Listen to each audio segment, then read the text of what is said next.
during. I'd like to turn our Thank you, Todd. Now I'd like to turn our attention to today's speaker, Dr. Laurie Mischley. Her mission statement is, "My goal is to make Parkinsonism reversible and preventable." Well, you gotta love that. So please see her website for more information on Dr. Mischley. She's an amazing person. I first met Dr. Mischley about 5 years ago, about a year after my husband was diagnosed with Parkinson's. We found our way to her office in Seattle, and for the first time since the diagnosis, we had hope. She provided us with a deeper, more nuanced perspective of this very complicated disease and a list of actionable items. So things that we could actually do to slow the progression. So this was in stark contrast to the movement disorder specialist who simply prescribed levodopa and exercise. So now we meet with Dr. Mischley twice a year, and she continues to inspire us, educate us, and challenge us to do everything we can to slow the progression of the disease, all with amazing wit and creativity. I'm absolutely honored to have her with us today to share her wisdom and insights. Dr. Mischley is able to do this because of her unique combination of being a clinician and a researcher. In addition to seeing patients in her office in Seattle, Dr. Mischley conducts her very own research. She received her degree in naturopathic medicine from Bastyr University and her MPH and PhD from the University of Washington. Her work is primarily focused on identifying the nutritional requirements unique to people with Parkinson's, and she's published extensively on CoQ10, lithium, and glutathione. She's the principal investigator of the Modifiable Variables in Parkinson's study, the MVP study, which is attempting to describe why some people progress slower than others. And this is the study that we'll be talking about today. She's also founded the Parkinson Center for Pragmatic Research and Park9, which is a super cool scent-based screening tool using dogs, which is so cool. She also developed a patient-reported outcome measure called ProPD to assess PD severity. We'll drop the link to the chat as well for that. And feel free to try it. You can get your free PD score. And Dr. Mischley will talk a little bit more about that in the talk. She also organizes this amazing yearly in-person Parkinson's school. Lucky for us, there's an online version of it. It has all these amazing videos with a variety of topics on med management, smell, sleep, marijuana. And you can subscribe to this for only $10 a month, or if you don't want to do that, you can just pay for individual courses and listen to the videos. Highly recommend. This is an incredible resource, and she's generously providing a 1-month pass to Parkinson's School later on. Information about that to come. Okay, so today's talk, we're going to focus on the findings from the MPV study. In this study, Dr. Mischley has been tracking over 3,000 participants for the past decade. And through this work, she has come to discover there are dozens of choices that people make all throughout their days that are associated with fewer accumulation of symptoms over time. And today she's going to discuss some of her preliminary findings and discuss these modifiable variables. So with that, I'm going to go ahead and turn it over now to Dr. Mischley. Excellent. Thank you. That was really, really comprehensive and nice. I forgot how much I actually had going on until you went through that list. So I'm going to share the screen.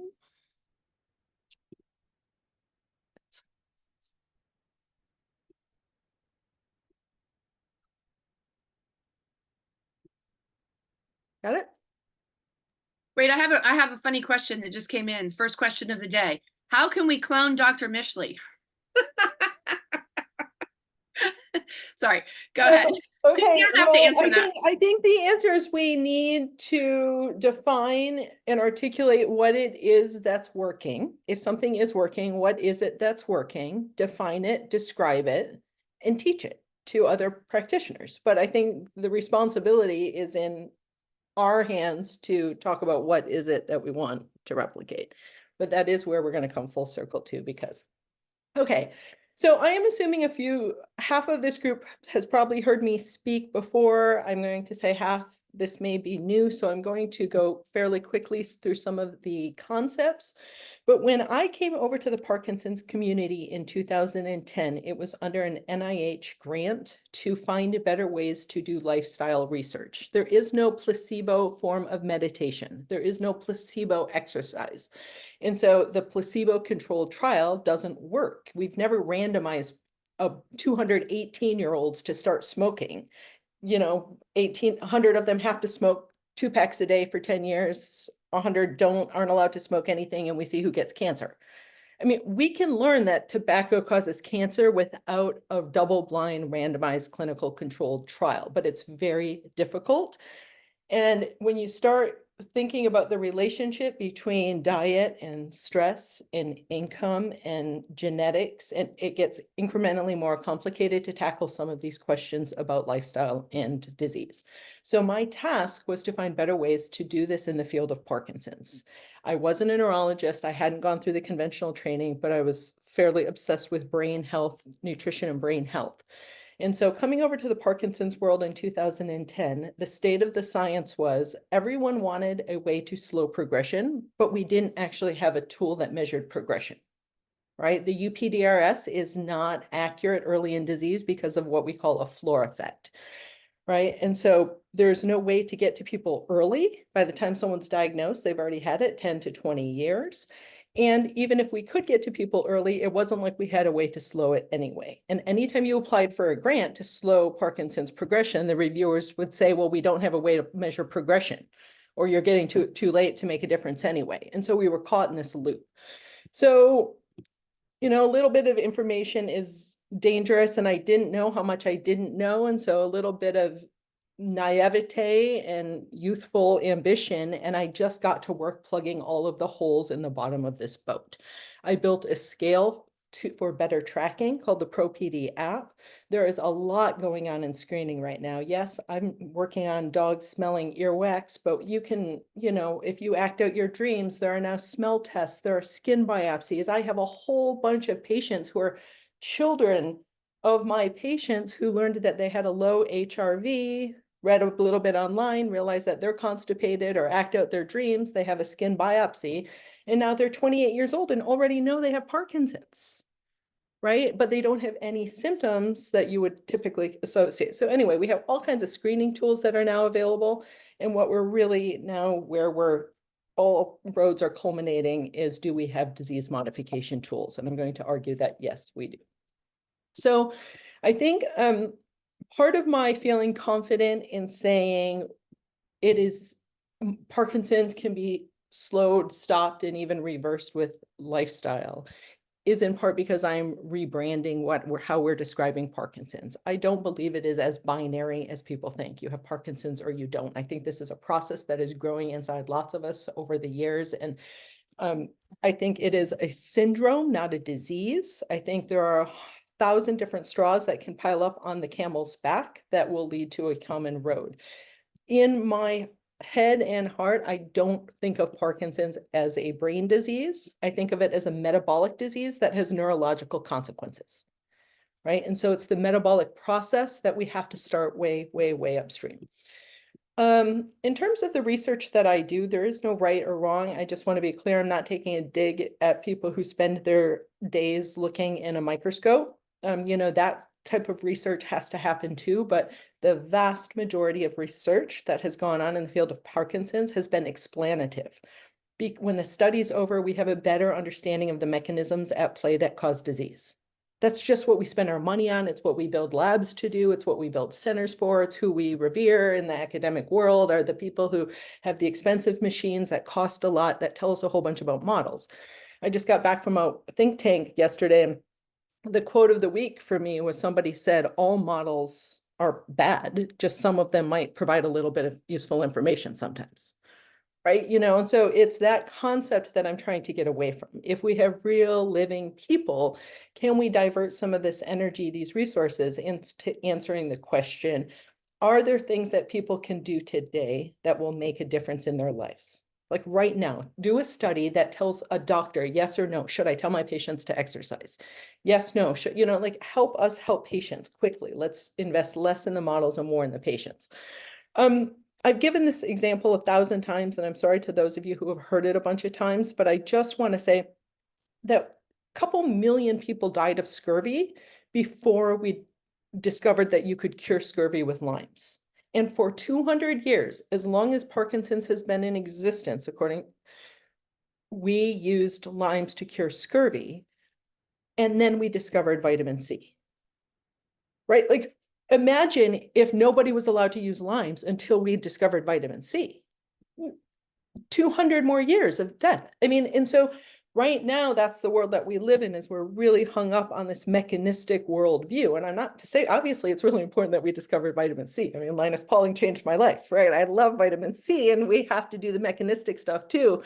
But come on, if limes work, just use them, right? I don't really care why they work. And so that is kind of the spirit behind what I'm doing here. So as an example, a study came out earlier this year that said intense exercise increases DAT scans, dopamine transporter activity. Great. We now know that when you exercise, we can actually measurably see an increase in dopamine. Great. I did a study where I asked a whole bunch of people, how much do you exercise? And the more they exercise, the fewer symptoms they had.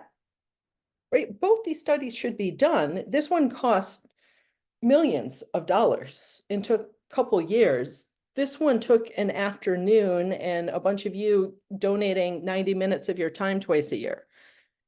So we're saying the same thing. We're not arguing about should you exercise. I just want to let you know there are different ways to go about getting the same type of information. The other thing that's really important is when we talk about how to measure Parkinson's, the scale that I built is very intentionally designed to be very subjective and ask you how symptomatic you are, because the symptoms that are happening early in Parkinson's aren't ones the doctor can see or measure.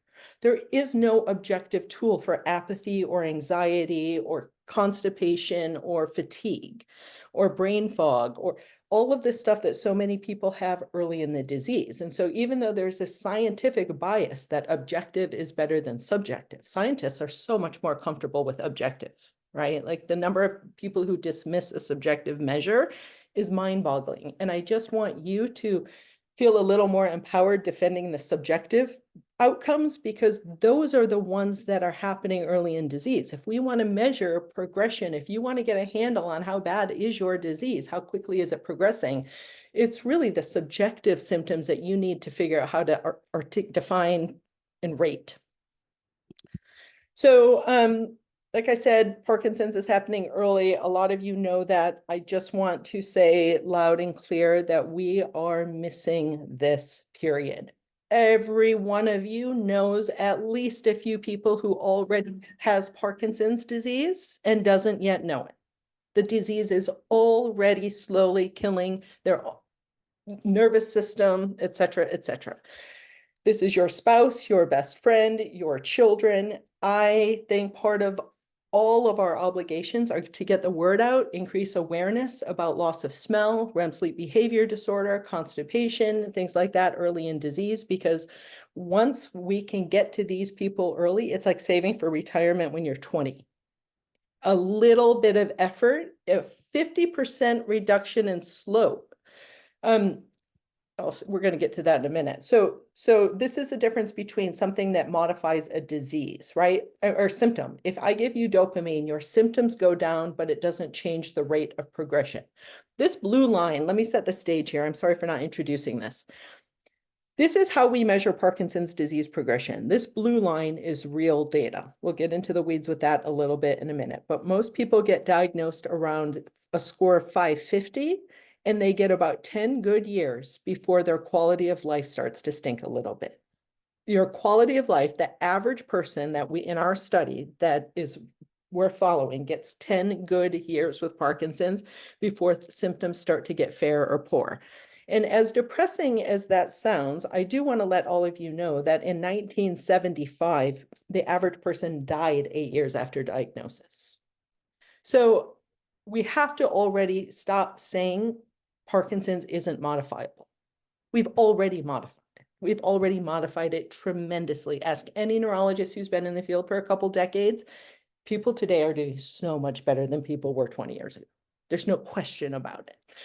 So we've already modified this, but what I'm talking about here is changing the slope, not necessarily improving symptoms, but changing the rate at which the disease progresses. And what is really important to point out here is you're not going to feel that for the first couple years. Like if you start eating an extra serving of broccoli at dinner, it's not like you're like, wow, I think that's really working. Like it's not how it works. So these are more complicated to study because it either takes thousands of people to do it. It's just becomes really, really, really hard to design studies that tangle out an extra serving of broccoli from not.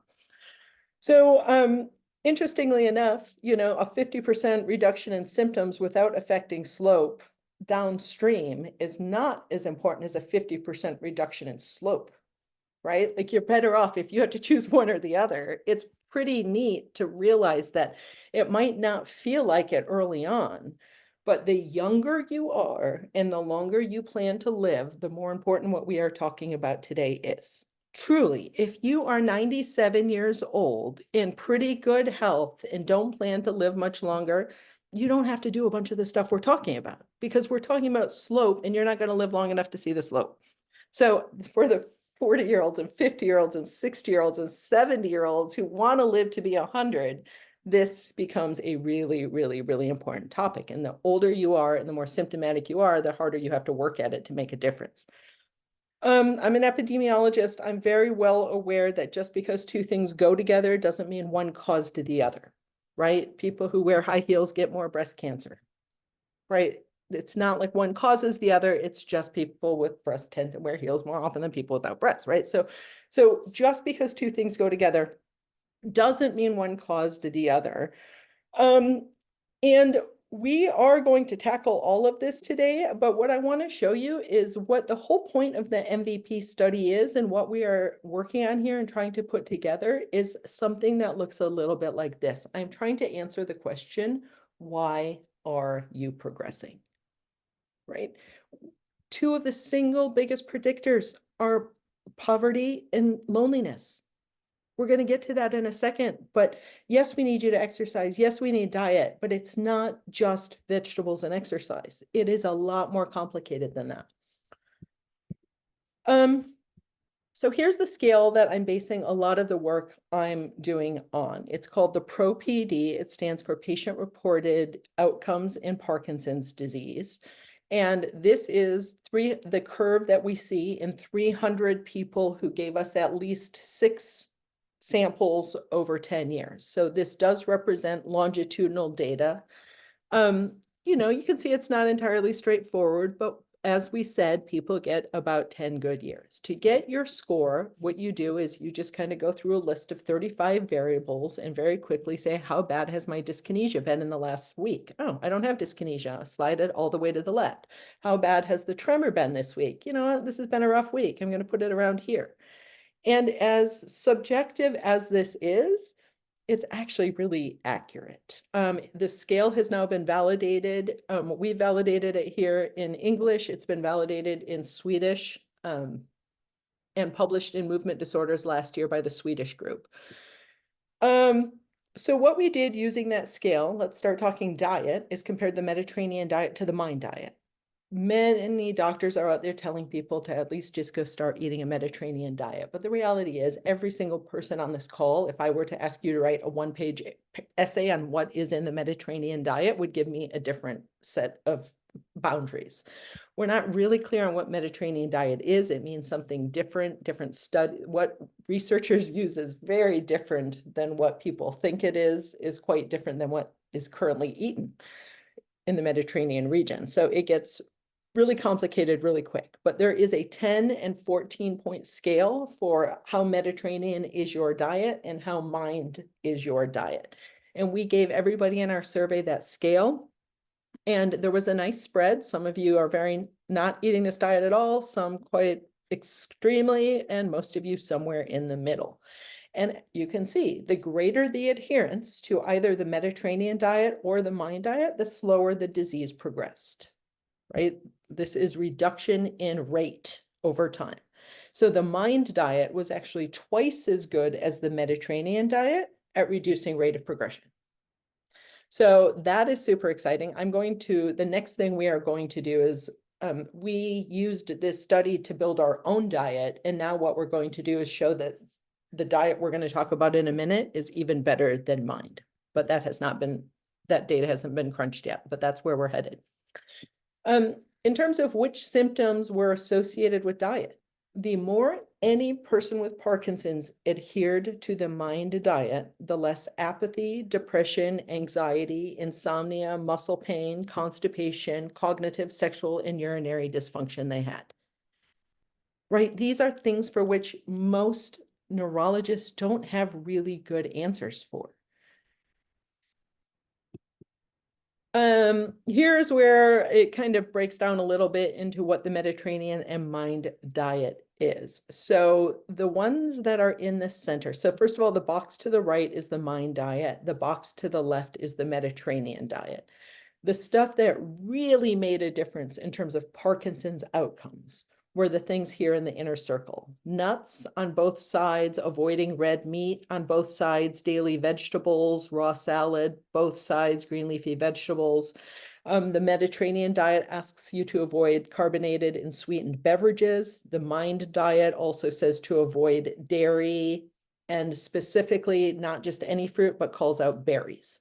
Those were the heavy hitters in terms of these diseases. Interestingly enough, the Mediterranean diet would have been even stronger if it did not ask you to eat sofrito. And the MIND diet would have been even stronger if it didn't ask, if it had you avoid poultry. Poultry weighed it down. Even though the MIND diet was good, poultry as an individual variable was associated with worse progression over time. So in highlights, you can see of all of the variables on the Mediterranean or the MIND diet, the ones that are in red were the ones that were statistically significant. So the reason I'm showing you this is because, down here on the MIND diet, olive oil isn't actually what's carrying the weight. The whole grains, not what's carrying the weight. The fish is not carrying the weight. The wine is not carrying the weight. Right? It's the berries, the veggies, the green leafies, and the nuts. It's avoiding dairy, red meat, and margarine. Right? So I am arguing that let's not just take it at face value. Don't dumb it down to something like MIND and Medi. Let's take a step back. Let's look at the individual variables that are actually making these diets associated with better outcomes and use those as clues. Okay. So what I tried to do is find a better way to study this type of stuff. And I found out of Tufts University, there is this research concept called the positive deviance model. And so what you do is you let people just do what they're going to do. Some of you are going to be joggers. Some of you are going to be meditators. Some of you are going to go to McDonald's every night at midnight. You just let people be who people are going to be. And then you study who are the people who are doing unusually well, and what are those people doing differently than the people doing unusually poorly, right? And you study, these become the cases, these become the controls, or you can do all kinds of statistical stuff that starts to separate these groups out, but that's exactly what we're doing. And what I like about this model is it's not my opinion, right? There's nothing here I'm talking about where I think you should eat your beans. It doesn't matter what I think. I'm just another opinion. What we want to know is what's working.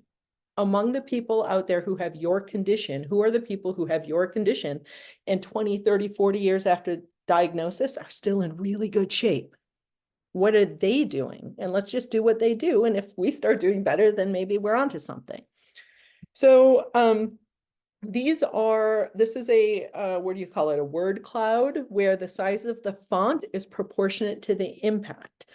I just gave a talk in Jamaica where they had no internet, they had no computers, they had no resources, they have no dopamine. People are diagnosed and they are just put in their elders, the back room and taken care of until they die shortly after.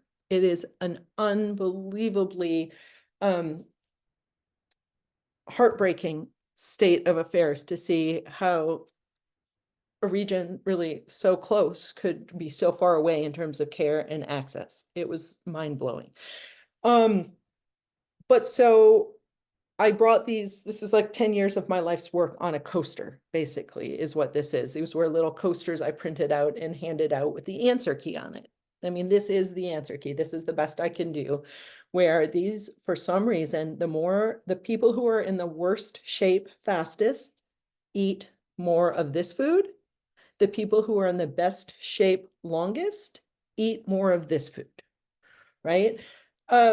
So two things. We'll go through these individually in a minute. I'm not going to read them all here, but I do want to tell you that I am really struggling with how to make this graphic, because the promise I made to myself was I wasn't going to filter this through my lens. I was just going to do the study, collect the data, and I was just the messenger. And I took wine off this list. Wine actually is about the same size as fresh fruit. And I truly do not believe that wine is carrying the weight for people doing so well. And I didn't want to give people the impression that you can just go drink enough red wine and this is all going to be better, right? Like, there are a lot of reasons I filtered that and chose to leave it off. But as soon as I sent it to print, I felt guilty because I broke a promise to myself that I wasn't going to filter the information. I was just going to have it be true. So anyway, imagine that this sign does probably say red wine. Okay, but that's really what we're talking about here. Okay, so where most people screw up is people will usually start by giving up the bad foods, and then, they struggle, they don't know what to eat, they have all this social stress now because they're eating something different than their community and they're missing their foods. And my advice is really focus on adding the good stuff. I would say when I start working with a new patient, it takes patients 1 month to 1 year to do a really good job not eating the bad stuff. It'll take people 5 to 7 years to realize that they're not eating enough of the good. So we'll get to keeping score in a minute, but this is really where your focus needs to be, is in drowning yourself in fresh vegetables. Every meal, every time you're hungry, is an opportunity to fill yourself up with the ingredients that become the metabolic fuel that makes you function properly. And that only works for fresh fruits, vegetables, nuts, seeds, foods that come from the planet, right? Not a package. Fresh vegetables, non-fried fish, nuts and seeds, fresh fruit, fresh herbs, red wine, coconut oil, olive oil, green tea, spices, and legumes. These are just some visuals because I want you to see what good, healthy food looks like. We don't ask about shellfish. We're changing that for this next round that's about to go out next month. We're going to expand it where we're not just talking about fish. We're going to do a better job, not just asking vegetables, but what type of vegetables. Is a potato just as good as a yam? Is that as good as a pepper? This is not bad medicine, right?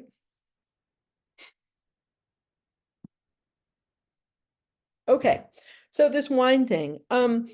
So first of all, I don't think that it is a linear dose line. Even if wine is good, if 1 cup is good, I don't think 5 cups is 5 times as good, right? So if there is something going on with wine, we know that it's not a linear curve. It could be something about people who drink wine, could be have a little more money, they could have a little more, a few more friends, it's more social. Is grape juice a substitute for drinking alcohol for people who have alcoholism or other reasons to prefer not to drink? Can they drink grape juice?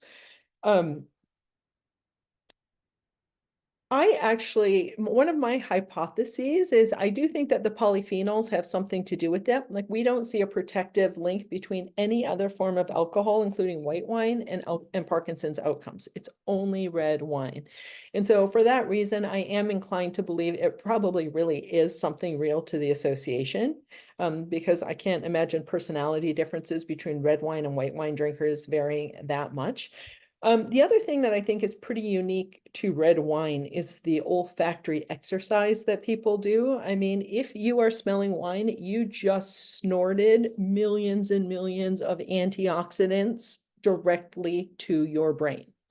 So every time you inhale a glass of wine, you are getting amazingly strong polyphenols straight to your brain. Your nose is the only place where your brain is exposed to the outside world, right? So if you're smelling it, it means your brain just got the dose.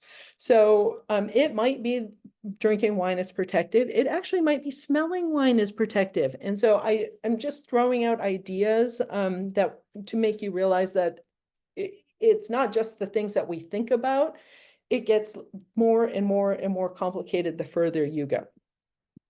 Again, the mind diet says, hey, listen, fruit's good, but it's not just fruit, it's berries. You know, I was at a conference, a deep brain stimulation surgery conference at an MDS meeting years ago, and whoever I ended up sitting next to told me that it's not the fruit, it's the seeds. It's the fruits that when you eat the seeds is where all the good stuff is. And so that's why that's why berries are so much better for you than apricots, right? And so I don't know if these ideas are true or not, but these are the things that I would love to start putting more energy into studying. And so the thing I want to point out here is this is the point where everyone's kind of bored with the talk, where they're like, yeah, she didn't tell us anything exciting. Like everything she said is common sense. Eat your fruits and vegetables, right? Like you put 10 years of research into that, and what you're telling us is absolutely obvious. So great. I mean, for me, that means so far the data is congruent. If the good stuff is as you would expect, fine. But now here, when I start going through the list of bad stuff is where people start questioning the data, right? Well, it's only cross-sectional, it's only subjective, it's only patient reported, and right. And so I just want to say before we get into this list of bad foods, I'm calling them bad in quotes. I'm not a purist. Anyone who knows me is I'm not, I'm not asking any one of you to never, ever, ever touch any of these foods again. That's not the ask here. But I will say very bluntly and boldly, I think you are causing and have contributed to this disease yourself more than you realize. And if you really did realize how much your food was contributing to your disease and how much you have dug your own hole in the choices you've made to date, you would all be a little like, oh, I've got some making up to do. And so that is a hard conversation to have with people, but it's a very, very real one. So when before we go in, let me just say this. When I talk about getting your points, so this is the list of bad foods. I have pictures of them. We're going to go through them one-on-one. But I do just want to talk to you a little bit about how to use these points and how to follow this diet. It's called the PRO diet. And what I'm talking about is most people, when I hand them this list, what they do is say, yeah, okay, I get it. She wants me to avoid these things and eat more of these things. And that's kind of where most people take it. Some people will take it a little bit further and be like, wow, fruit from a can is really bad. No, bread's not too bad. And they, like that's how, and they'll appreciate the dose intensity part of this. Very few people actually do the math where they're like, say you have a half cup of ice cream 3 times a week. So 31 points 3 times a week is times 5. 3 times 5 is 150. A person who has a half cup of ice cream 3 times a week is scoring about 150 points more symptomatic than a person who does not have a half cup of ice cream 3 times a week. And I think until I can build an app that will do this math for you, I don't think it's sinking in for people how much the little decisions you make throughout the day seem to be adding up to a disease, a syndrome you don't want. And so it's only when people do the math that they realize, oh, maybe I'm eating more of this than I realized. A little bit slipping in here and there is absolutely impacting me more than I realize. And how easy is it to sprinkle a little bit of fresh herb, growing rosemary in your yard on whatever you're eating and get some extra points, have a little extra olive oil, get some extra points. So just conceptually to show you what we're talking about here, if you add up all the bad points are, the bad foods are positive, the good foods are negative. If you add up all the bad and subtract the good and your score is a 0, that is a normal rate of progression. If you add up all your points and it's plus 200, it's going to be faster. Plus 400, minus 200, minus 400, minus 600. So we don't actually, I'm working to try and be able to figure out how to answer the question, how many points to the negative do you need to get to actually stop progression? We're actually getting close to being able to answer the question. We need a few more of you to join the study, but it's getting there. But the concept is the more plus your score, the faster you can expect progression. The more negative your score, the more you are doing a good job keeping it at bay. And I will tell you, the most adorable thing happens when you watch any person fill this out and get their score. Is every person I have ever watched get their score, adds up all the bad, subtracts all the good, looks at it, and starts changing their answers. And that is the fun part. And because that's the money part, that's the moment where you realize, are you kidding? If I just say I have 2 cups of salad at dinner instead of 1.5 cups of salad, that's an extra 100 points. I mean, when you start realizing little teeny doses, an extra banana in your smoothie is an extra 80 points. When you start realizing how these little decisions you make add up is where this really starts to sink in for people. Okay. So food to avoid. These are the foods that are the worse any person is doing, these are the foods those people tend to be eating. Canned fruit and canned vegetables have been a really big problem every step of the way in this study. When I started this study, at no point was that a hypothesis of mine that canned stuff would be bad. The reason I even put it in the survey was because I wanted to see, in my mind, I thought fresh green beans would be better than frozen green beans, and frozen green beans would be better than canned green beans. But I still thought green beans would be good. And I wanted to evaluate my hypothesis that fresh was better than canned. At no point was I expecting canned fruits and vegetables to be 2 of the worst things that you could put in your body, right? And so that was a little bit of a surprise to me. And then you all started asking questions about, what about canned fish? What about canned beans? What about canned coconut milk? And so we started looking a little bit deeper. And so you can see, we have more people, every step of the way canned fruit has been bad, and it was still bad in 2022. When we only look at those of you who answered the survey in 2022, canned fruit remained horrible, worst of the worst. But the rest of them had started to neutralize. And so we don't know, we haven't done the 2023 data analysis yet, but it could be just normal fluctuations in the data. But the other thing that has happened over the last 10 years is in the last 2 to 3 years, they have taken bisphenol A out of the lining of a lot of cans. And so, things change over time in terms of what we're being exposed to. If it were poverty, we are adjusting for income. But I do want to say, when I tell people to avoid canned food, it's really, really complicated. It's easy for me to say avoid canned fruit. Canned vegetables were not that bad in 2022. Canned beans were not bad at all. Canned fish was not bad. And canned beans, interestingly, went from, over the last 10 years, they were the worst thing that you could put in your body, right? There was an 8% chance we were wrong about them being the worst. And now all of a sudden it's neutral.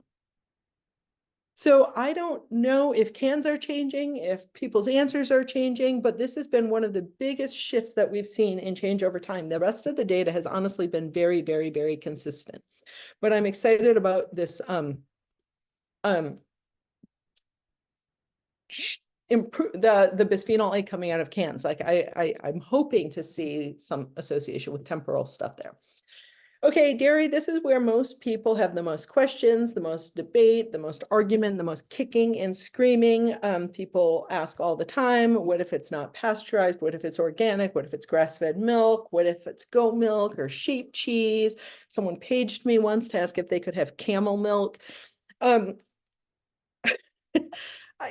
Y'all, come on. Like, we have known for 30 plus years, like, this isn't even a question. Every study except one in Japan, every study that has ever been done around the world that has asked the question, is there something in our environment that could be causing Parkinson's, has identified pesticides in dairy. Okay. People argue about why, like the scientists are like, well, it's not really the dairy, it's the pesticides that we spray on the food that we feed the cows that gets into the breast milk. And so it's really not the breast milk, it's the pesticides, right? Like we got all kinds of argument as to why. But 2016, the Harvard folks put together a list of who, if we want to start studying the people who don't yet have Parkinson's, but are going to get Parkinson's, who are those people? And the people who really, we are quite confident don't have to worry about Parkinson's have been smoking a lot of tobacco, they drink a lot of coffee, they have high uric acid levels, they do a lot of exercise, they've taken their share of ibuprofen, and if they have high blood pressure, they were more likely to be prescribed calcium channel blockers, right? Those people are probably not going to get Parkinson's. They're just not at risk. There's something about coffee and cigarettes that's super, super protective. However, we have also known that the people who are most likely to go on to get Parkinson's have the highest pesticide exposure. They've been consuming dairy products. They have either been diagnosed with melanoma or a traumatic brain injury. These are the people we have to worry about. In fact, we have about 13 studies, I think this is, that very clearly show the more dairy any population eats, the more likely they are to have a diagnosis of Parkinson's. Here, they merge it together and show the more dairy a person consumes, the more likely their diagnosis. And I'm not talking to the patients right now. I'm talking to your undiagnosed loved ones. There is actually more data that you putting butter on your toast and cream in your coffee is increasing your risk of Parkinson's than there is me telling your diagnosed loved one to stop eating dairy because it's making their progression worse. Dairy is bad for brain health. It just is. It is time to stop breastfeeding off of species that aren't ours, especially after the age of 4, right? Anyway, we'll get into the microbiome maybe later.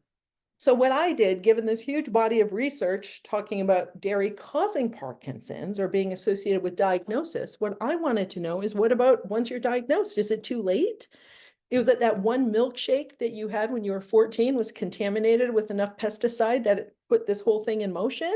Or is every single dose making a bad problem worse, right? And so what I started doing is asking people who had a diagnosis, what are you consuming? And every single dairy variable independently is associated with worse outcomes over time. The ice cream, butter, cheese, yogurt, milk, and cream. Cream is still associated with worse outcomes, but I screwed up the unit. I'm asking people how often do they have a quarter cup of cream. Nobody puts a quarter cup of cream in their coffee, and so it's looking better than it actually is. But my advice is stop putting cream in your coffee. Soda, pop, people have all sorts of questions. What about mineral water? As you saw in the Mediterranean diet, they say carbonated beverages in general. A lot of neurologists will tell people to drink carbonated beverages with their meds to kick them in a little bit faster. I don't know is the answer to the question. This is stuff that we need to kind of figure out. Sugar sweetened beverages certainly makes sense.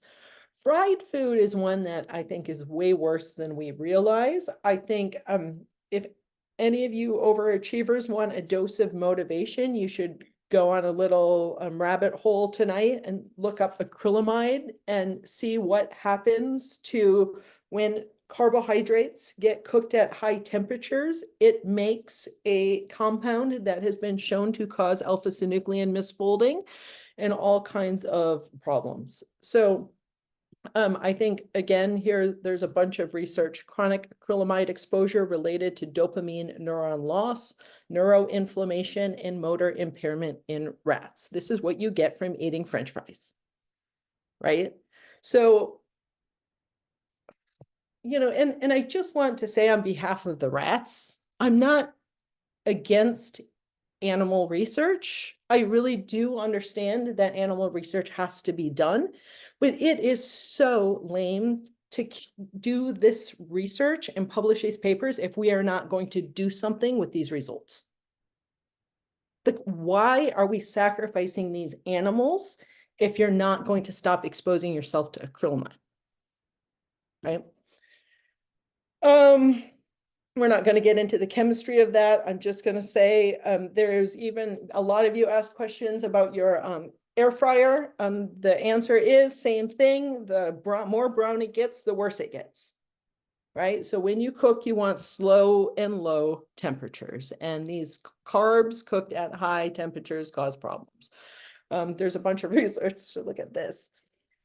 Acrylamide-induced motor deficits are similar between species. Abnormal gait, ataxia, balance, speech, coordination, skeletal muscle weakness. Like, I don't know if how much of what some of you are experiencing is related to how many French fries and hash browns and potato chips you eat. Bread and pasta was a little bit surprising to be on this list. I mean, I knew it wouldn't be good. It's not like it's very nutrient dense, but I was actually surprised it came up bad.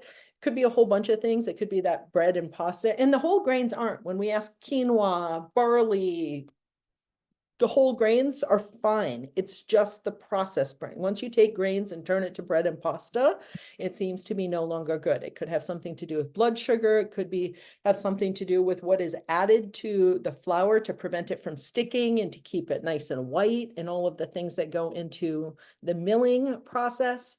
It could be that, there's research that says when you eat barley and rye, it's one of the best possible things you can give the microbiome. As soon as you turn that grain to flour, it no longer feeds the microbiome the same way anymore. So again, we want grains in their whole form. We don't want them processed. Drinking from plastic bottles was associated with worse outcomes. That could be the bisphenol A, could be phthalates. There's a lot of antimony that goes into the production of plastics. We're not going to dwell on meat. This is an age-old argument. Over the last few generations, the data is crystal clear. The data that has been done even back in the Nurses' Health Study and published out of Harvard said the more beef and red meat a person ate, the faster it progressed. Or the more likely they were to be diagnosed. Our data absolutely supports that. Beef and pork and chicken are really equally bad. Turkey, for whatever reason, is not. Every step of the way, chicken has been bad, turkey has been not. That to me is confusing, but it is what the data says. Frozen fruit seems to be fine, but frozen vegetables are actually statistically associated with worse outcomes over time. We have adjusted for income. At first, I thought maybe just poor people were more likely to eat frozen vegetables. But even after adjusting for income, we see that association. And so I asked ChatGPT to give me a whole bunch of reasons that could explain why frozen vegetables might be bad and frozen fruit isn't. And it was really insightful. The vegetables are blanched prior to freezing because of how they're collected. They retain higher levels of pesticides, and then they got into the socioeconomic stuff. Juice is a tough one. I don't even know why I put this on the survey because it's really hard to talk about. If you're spending $20 for an organic, fresh squeezed ginger, celery, beet, apple, carrot juice at your local hippie shop, is that the same as 3% juice, ocean spray stuff that you get in the grocery store? I don't know, right? Like, I don't know. Is it a blood sugar thing? Is it a fiber thing? Is it a nutritional lack of density thing? Who knows? So not all juice is the same. I know that. I tell people if it's fresh and they can see the fruit, it counts as fresh fruit. I'm not a real stickler for that, but I do think that we need to chill on the low, mostly, anyway, don't get nothing processed. And then this is pretty fun. I mean, this is to convey to all of you that there are more similarities in what these different diets have said over the years than there are differences, right? Like, there have really been 4 diets that are being studied or have been studied in Parkinson's. The ketogenic diet, which is really not sustainable. It's hard to do. It requires a ton of work, and pretty much eventually everyone loses weight, and there's a big problem with malnourishment. And so for those practical reasons, I just don't see it as a long-term practical strategy for people with Parkinson's. Which brings us to the Mediterranean and Mind diet, and the one that we're talking about here today, the PRO diet, based on patient-reported outcomes. So for those of you who know that you need to clean up your diet a little bit, start with the things that we all agree on. right? Like every single study from every angle is saying the more vegetables you eat, the better, right? The more fresh fruit, the better. More nuts and seeds, non-fried fish, olive oil, fruit, we all agree on. Wine, we even all agree on. Beans, we all agree on. My research takes it a step further, not because these people say spices aren't important. They just didn't ask about spices. They didn't ask about eating out of plastic. They didn't ask about fresh herbs. They didn't ask about organic. So my list looks like it has more rules only because I asked more questions, and I'm just trying to give all of you more guidance because this 10-question diet isn't sufficient. And as I said, it's a lot more than just diet, right? So here's a word cloud of some other things that are associated with outcomes. Calorie restriction is very popular in a lot of circles. It is this idea, we've done a lot of research in other animal species, that if you reduce their caloric intake by 20 or 30%, then it makes them live longer. Right? We see it in zebrafish, we see it in worms, we see it in so a lot of people are trying that in humans, and in our research, people who are sick mark a box that says I practice calorie restriction. Those folks are actually doing worse. People who are lonely, have a lot of stress, people who have trouble affording groceries and healthy food, and people who are overweight are all progressing faster than people who exercise. This is the difference you can see in the word cloud, the difference between 3 days a week and 7 days a week of exercise. I want to let all of you know, it takes a minimum of 30 minutes 3 times a week for it to be statistically significant. We do not see the first 2 days a week of exercise doing much to slow progression. You actually have to do 30 minutes 3 times a week to get in the game. And then every day after that becomes better and better and better. But, this is the impact difference in size between 3 and 7 days a week. My daughter looked at this. She's like, Mom, you can't do it like that. Nobody's going to become vegetarian or meditate when they see how insignificant those things are. And we want you to meditate. We want you to eat plant-based. We want you to, what does this say? I avoid artificial colors, flavors, and sweeteners, right? Have friends. I mean, all this stuff is important, but I do want to take a minute to appreciate the size cloud. Like, meditation is good. Poverty really, really sucks. Right? Like, we have some big problems as a community that we have to figure out. Like, we can't have people not knowing how they're going to eat while we're talking about the solution here. Addressing financial disparities and getting people some access to healthy food is going to be part of the solution. Financial scarcity is a big deal. Of everything we are looking at, I think it was either the first or the second behind loneliness predictor of Parkinson's disease progression. And it could be that there is stress associated with being poor. It could be that wealthy people have access to specialists, the movement disorder docs, the academic medical centers, the pharmaceutical brand name meds that are only covered by some insurances. It could be that these folks have access to fresh fruits and vegetables. They can afford to eat organic. They don't live in food deserts. Maybe they can afford the supplements that are actually really doing something, or they can afford gym memberships. I don't know what it is about poverty that is so detrimental to Parkinson's progression, but I do think that we have neglected the question, and we have to start, if we're going to solve this, we have to deal with some of these harder to address, more uncomfortable topics. Feeling people who say true to the statement, I am lonely, are more symptomatic than people. Being lonely is worse for you than 7 days a week of exercise is good for you. Right? So I have an idea. Exercise with friends, right? It's really, really, really simple. Being single is surprising.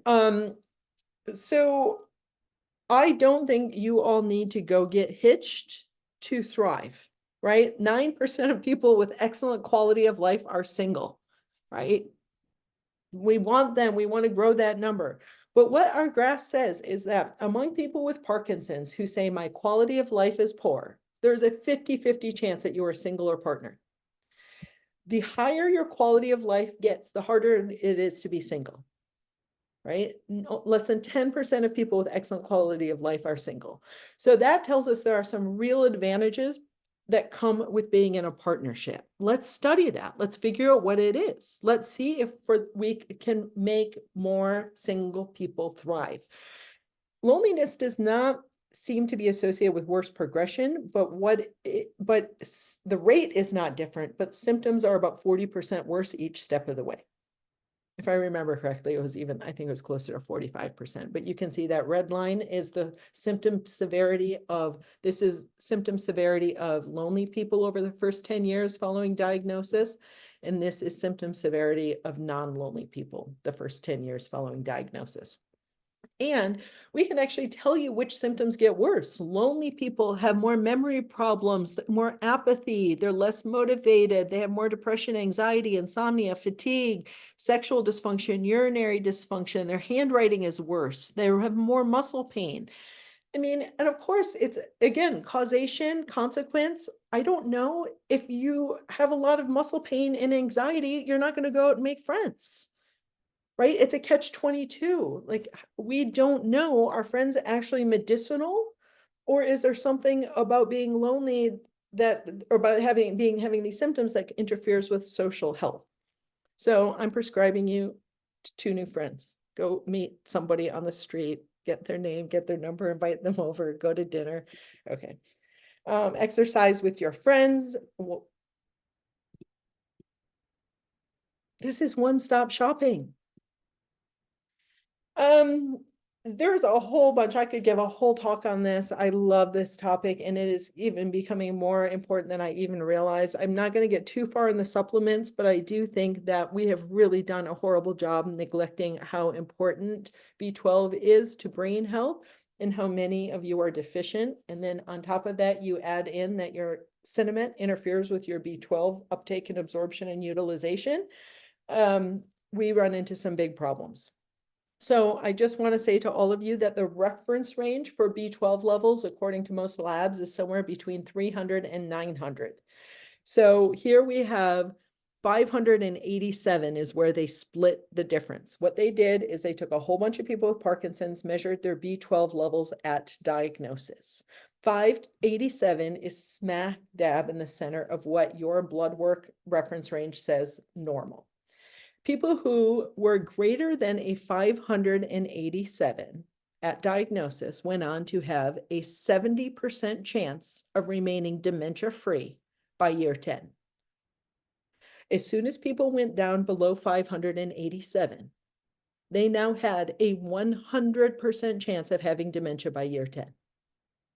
There are a whole bunch of you who either have never had your B12 levels measured, or you had them measured and your doctor saw the 400 that was in the reference range and said, you're fine, you don't need anything, go home. And I'm telling you, that comment could have been the difference between dementia and no dementia. We really, really, really have to do a better job. And once you start taking B12 and you go in, it's always going to be high. And so just know, like, this whole how to test B12 is a much more comprehensive conversation. For those of you who are interested, there is a whole class in Parkinson school on B12. Go watch it. It's everything I know is there. But the punchline is your homocysteine level has to stay in the single digits. If you want to know, am I getting enough B12 and folate, and is it doing its job, and am I at risk of dementia type of stuff? If there's one lab you're going to get that's going to answer that question for you, it's homocysteine. And if your homocysteine is in the single digits, you're fine. If it's in the double digits, you need some sort of B vitamin supplementation. Supplements, like I said, that's a huge can of worms. I've talked about that in lots of other videos I'm going to give you access to. But last year we published a paper from our survey. We asked 1,100 people, which supplements are you taking? And then we wrote code to tell you the people taking these supplements were doing statistically significantly better than the people not taking those supplements. So let me just show you how to read these data. Okay, so this is the midline. So let's just come down here and say calcium and iron. People who are taking calcium and iron, it's not doing diddly squat. It's not making their disease progress faster or slower. It's not associated with better or worse outcomes. So anything that crosses the center line, just say easily not statistically significant. Fava beans, people who eat fava beans are doing a little bit better than people who don't, but our confidence in that data is all over the map. Once it crosses the center line, we're no longer confident that what we're seeing isn't just chance. But once we have the blue line tells us on average, people who are supplementing DHEA, there were 85 people taking DHEA, and on average, those 85 people were scoring 163 points less symptomatic than people who did not take DHEA. And the real number is somewhere between here and here. We are confident that if we were to go do this study 10 more times, we would get answers in this ballpark. So as that black line gets shorter, our confidence gets stronger and stronger and stronger. So yes, it is true that ginkgo is top of the list. The 19 people taking ginkgo are doing really, really, really well, right? They're 357 points less symptomatic than people not taking ginkgo. But 19 people out of 1,100 is not a big enough sample size, even though it's statistically significant for me to tell all of you to start taking ginkgo. It is enough that if, Fox Foundation came to me and said, hey, we're going to start doing some research into complementary and alternative medicines, which ones have potential to have something going on, I'd say, let's look at ginkgo, right? So these are things that if you are asking yourself, should I consider some supplements? This is the list of supplements that in a cross-sectional survey of people with Parkinson's were associated with slower Parkinson's progression. Ginkgo, NAD, NR, True Niagen, it's a mitochondrial enhancer. There's a study happening in Finland right now looking to see, can we stop Parkinson's progression with NAD supplementation? And I actually am very excited about that study. I think it might be a win. Glutathione, oral glutathione, not intranasal. Mucuna, CoQ10, Cinnamon is not associated with worse or better outcomes, by the way, but Mucuna is associated with a little bit better outcomes. CoQ10. So for me, once we get into these supplements where we have over 100 people taking them and they're statistically significant, that's where I start to get my list of, hey, these are things people with Parkinson's should probably consider taking. The glutathione, the CoQ10, the low dose lithium. I test my patients before I have them start taking it with a hair test.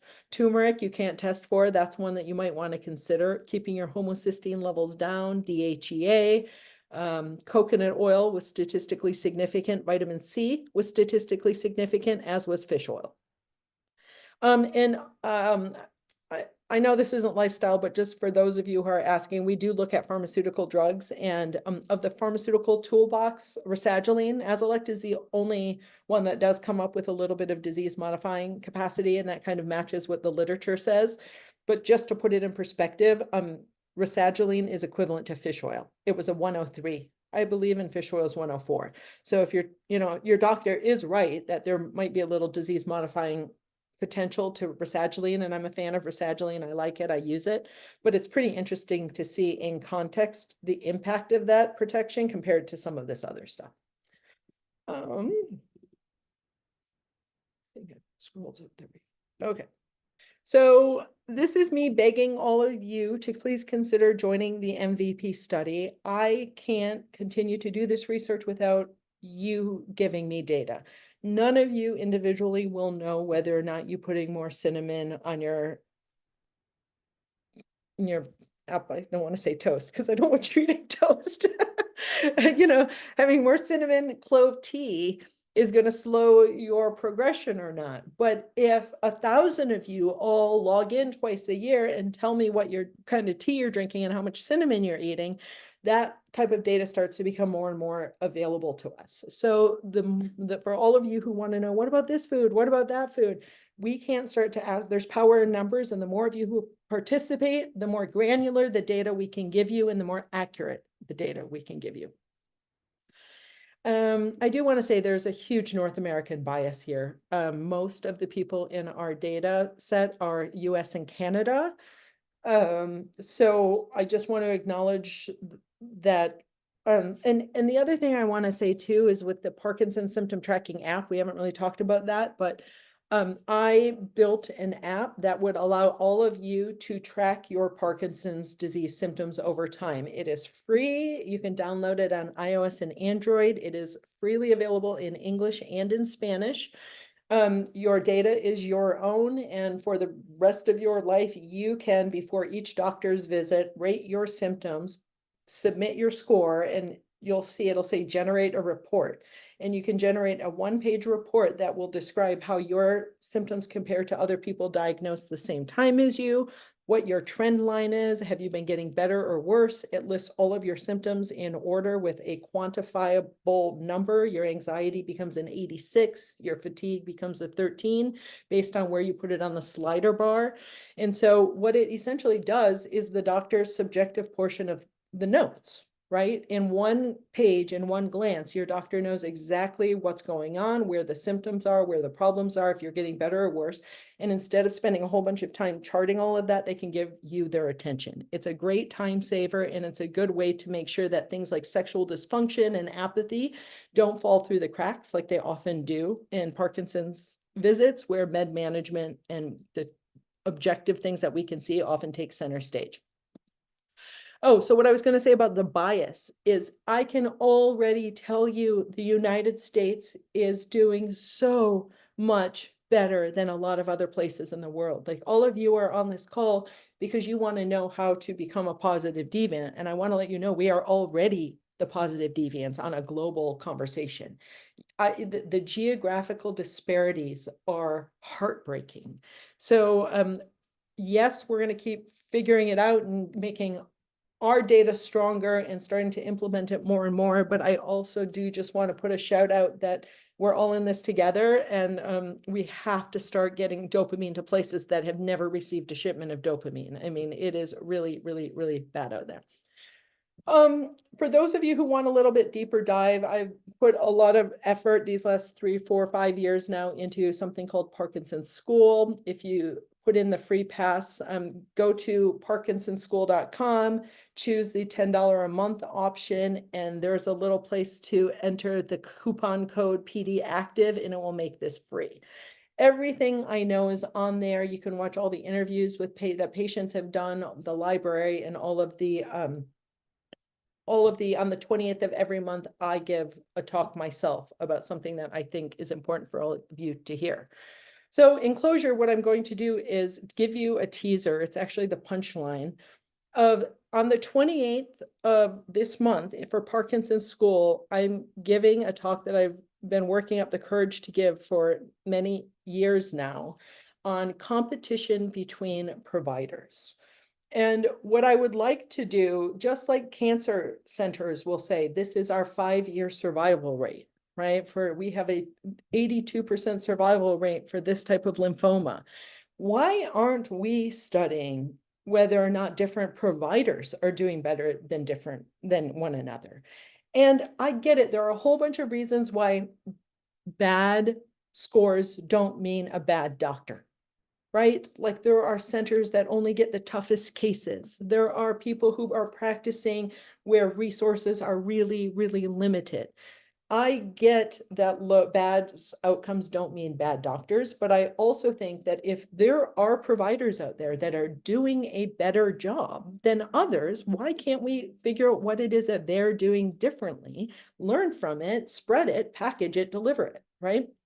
So to put my money where my mouth was, as I am rolling on my sleeves to challenge my colleagues to a competition over who can get better results with their patients, what I did is I took every single person who came into my office during the month of May, May 1st to May 31st. This is unedited, unfiltered. I left nobody out, whether they were in the US, outside the US, new patients, someone I've been seeing since 2010.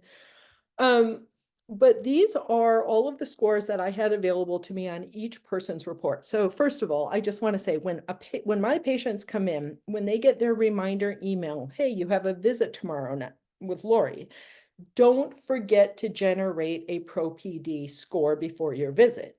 So what I get is every single one of my patients shows up with a timeline. I can see how they're doing. I can see if they're getting better or worse. So if you remember, this is what normal Parkinson's disease progression looks like, right? This was the curve. This is what we would expect to see. Most people start around a 550 and get worse at about 45 points per year. That is what you would expect, is a 45%, 45 point or so per year progression.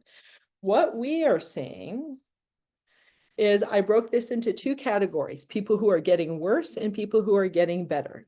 So this person was getting worse because this score is worse than this score, even though it's pretty stable. If when it wasn't a clear-cut slope, if the ending number was higher than the starting number, I called this person progressing. This person is getting worse. This person is getting worse. This person's definitely gotten worse lately. This person is a little bit worse. This person I marked as getting worse. This person I marked as getting worse.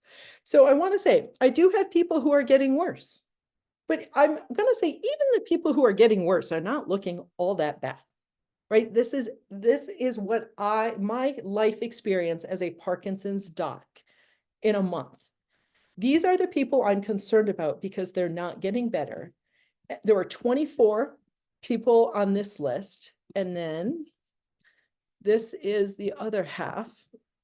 There were actually 26 people who are better today than when we started. Right? So whatever they had going on when we met, some of it was a year ago. Some of these people go back to 2017. This person I started following in 2017. This person I started following in 2017. Some of these are only a couple months old. Some of these are years old. But what I'm telling you in terms of the spirit of, can we modify Parkinson's with lifestyle? I don't know how else to interpret these data.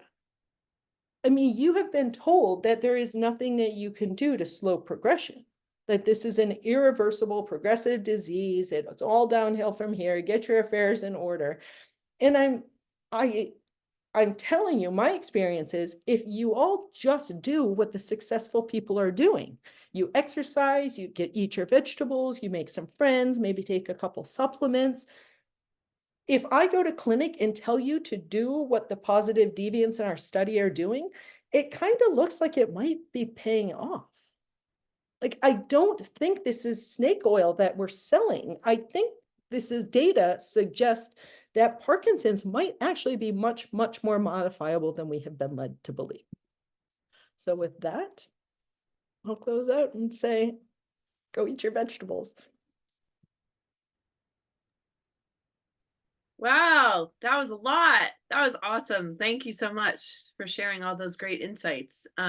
We have a whole list of people who have some great questions, as you can imagine. I'm going to start off by asking one question, sort of a general overview question. So you talked in the beginning about, we need to get better at screening people faster and quicker because we're missing out on this opportunity to sort of change the progression if people have it. So what is the recommendation then for screening people? Do you think everybody in the audience who has children should have their children screened? Do you wait until you have constipation or loss of smell? Like what point do you screen? So we have that food list, and I have two teenagers, and we have the food list on our kitchen table, and probably once every month or so I'll make everyone get their score, and whoever has the highest points has to do dishes. Right? Like, before they're worried about their brain rotting, as a parent, it's my job to teach them how to take care of their brains, right? I need them to, of course, they're going to go out with their friends and do drive-through burgers. I'm sure of it, right? But they're not going to do it at home, because I really think it's like, I wouldn't give them cigarettes, right? I'm not feeding them alcohol. Why? Like, just because it's been normalized doesn't mean it's not poison that's hurting them, right? And it's been really great to watch them grow up and say, you know what, like, all my friends who eat dairy, acne and mood is so much worse. Like, they can see who struggles with emotional dysregulation. They can see whose acne is bad. They can see, and they're making their own associations. Like, the people with really bad diets are not in good shape. right? And so it's fun to watch, even like we're talking prevention. So I think we have an obligation to just kind of teach our friends and family that what they've normalized is might actually be worse than what we've, and I just watched this commercial on somebody with a can of beer in their truck when they were starting to repeal drinking and driving. Oh, that's so stupid for someone, like someone who was like, how lame that I can't just go home with a beer in my hand, right? For a farmer who's been doing, like, it was normal to drive home with their Budweiser in their hand after a long day of work. And then all of a sudden you're going to tell me I can't do that anymore. And now for us, it's just like, what? They used to do that? And you know what I mean? And so times change, what is normal changes. And so I think we all have to denormalize some of that stuff in terms of prevention wise. And screening, my fantasy and what I'm working on building is kind of this Parkinson's prevention project that kind of begins with you go to the questionnaire and answer some questions. You get your pro-PD score.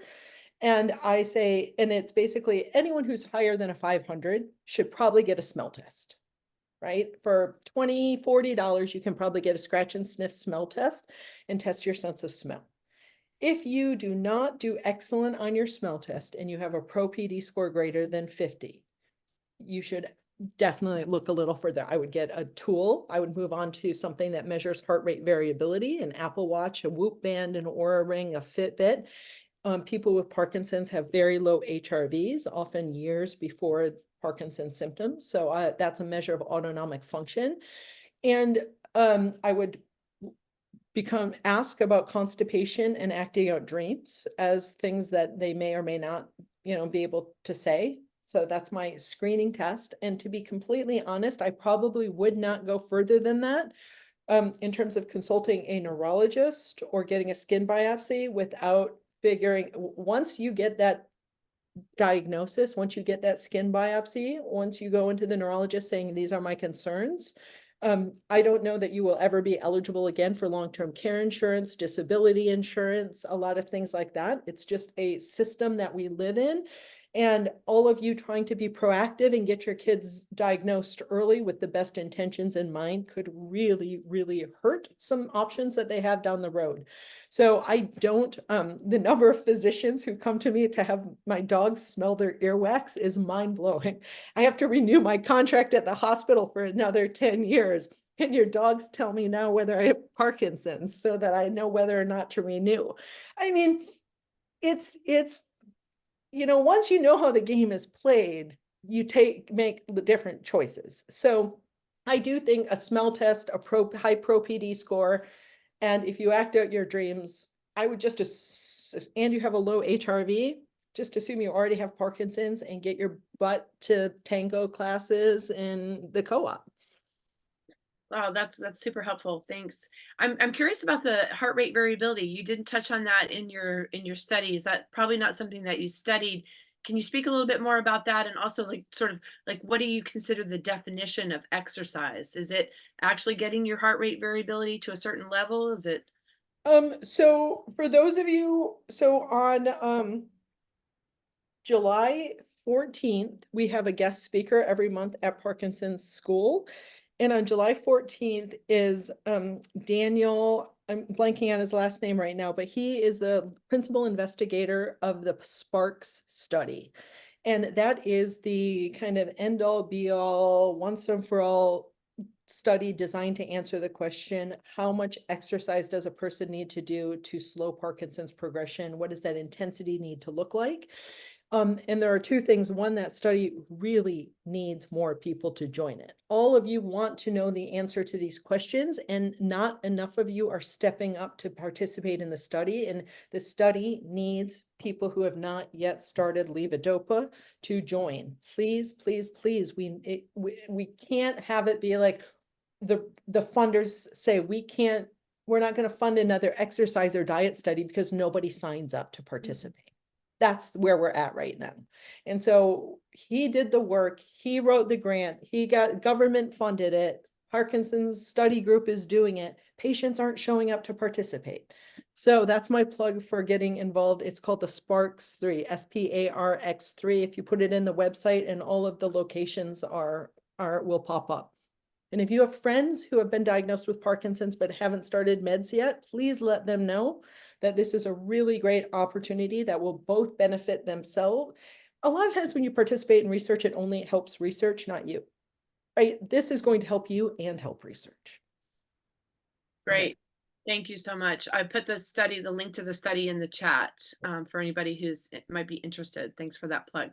Okay, Todd, I'm going to turn it over to you to see if you have any questions or you want to see if we Sure. can answer any questions from the audience. Sure. Thanks, Monique, and thanks, Dr. Mischley. Terrific stuff. I'll try to pick and choose here, maybe working from the most recent back because those are fresh. But just to key off of what you said a minute ago, Dr. Mischley, about your sort of gamifying it with your kids at home. One of the questions earlier on in the Q&A was, do you have blanks of those great good, bad points forms that people can use to do the same thing at home? And if we can get one of those from you, we will post it on our website after the fact, or if. Yep, and I will send it to you, and if I can upload it into the chat somehow, I'm happy to do that too. Good, great. Okay, let's see. So Jodine asks, what is the best way to administer NAD plus? We don't know, but if I had to place my bet right now, I am going to say 500 to 1,000 milligrams of NR. There's a company called True Niagen. That's what they are using in the study. And what they did is can I pull up a screen real quick? I don't want to get too, no.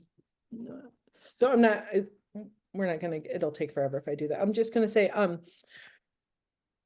they took 30 people with Parkinson's, 15 got placebo, 15 got 1,000 milligrams per day of NR, brand name True Niagen. It's available over the counter. And within 28 days, brain levels of NAD went up, muscle levels of NAD went up, inflammation went down. They saw exactly what they hoped to see. The orally available, the already available NR by True Niagen worked great. And that is what they are moving forward in the current study with. So for that reason, that's the one I'm leaning with. We could spend hours having a philosophical debate over whether you could just take plain old niacin, which is cheaper, going to make you flush, but probably honestly works almost as well, or NMR, NMN, or one of these other forms. But True Niagen is probably more expensive than the rest, but they are the ones that have the science backed behind them. Great. Some of these are comments too, and some of them are certainly worth calling out here. So for starters, great info, Dr. Mischley. Thank you. There's your first kudo. Thank you. I would agree. An anonymous attendee says, I read somewhere recently that if a person has lost their sense of smell and is severely constipated and has REM sleep disorder, 90% likelihood they will be developing PD before the motor symptoms even show up. Sounds like from your presentation, that's a concurrence, right? Yeah, I mean, that number's been exaggerated a little bit. I think the original publication was something like 86%. I think there have been subsequent publications that say it's probably not that severe. I think COVID may have messed up a little bit about scent, smell, and anyway. But yes, that's what we're looking for. And I had 2 primary care providers staying at my house last week. Neither of them knew that people had Parkinson's prior to diagnosis. Neither of them knew that loss of smell was a symptom. None of them knew that REM sleep behavior disorder was a thing.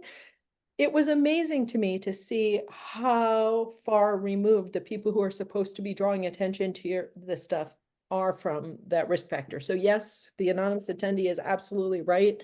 And that public awareness campaign really, really needs to be louder. But again, it's only worth making that a public health campaign if we have something you can do about it.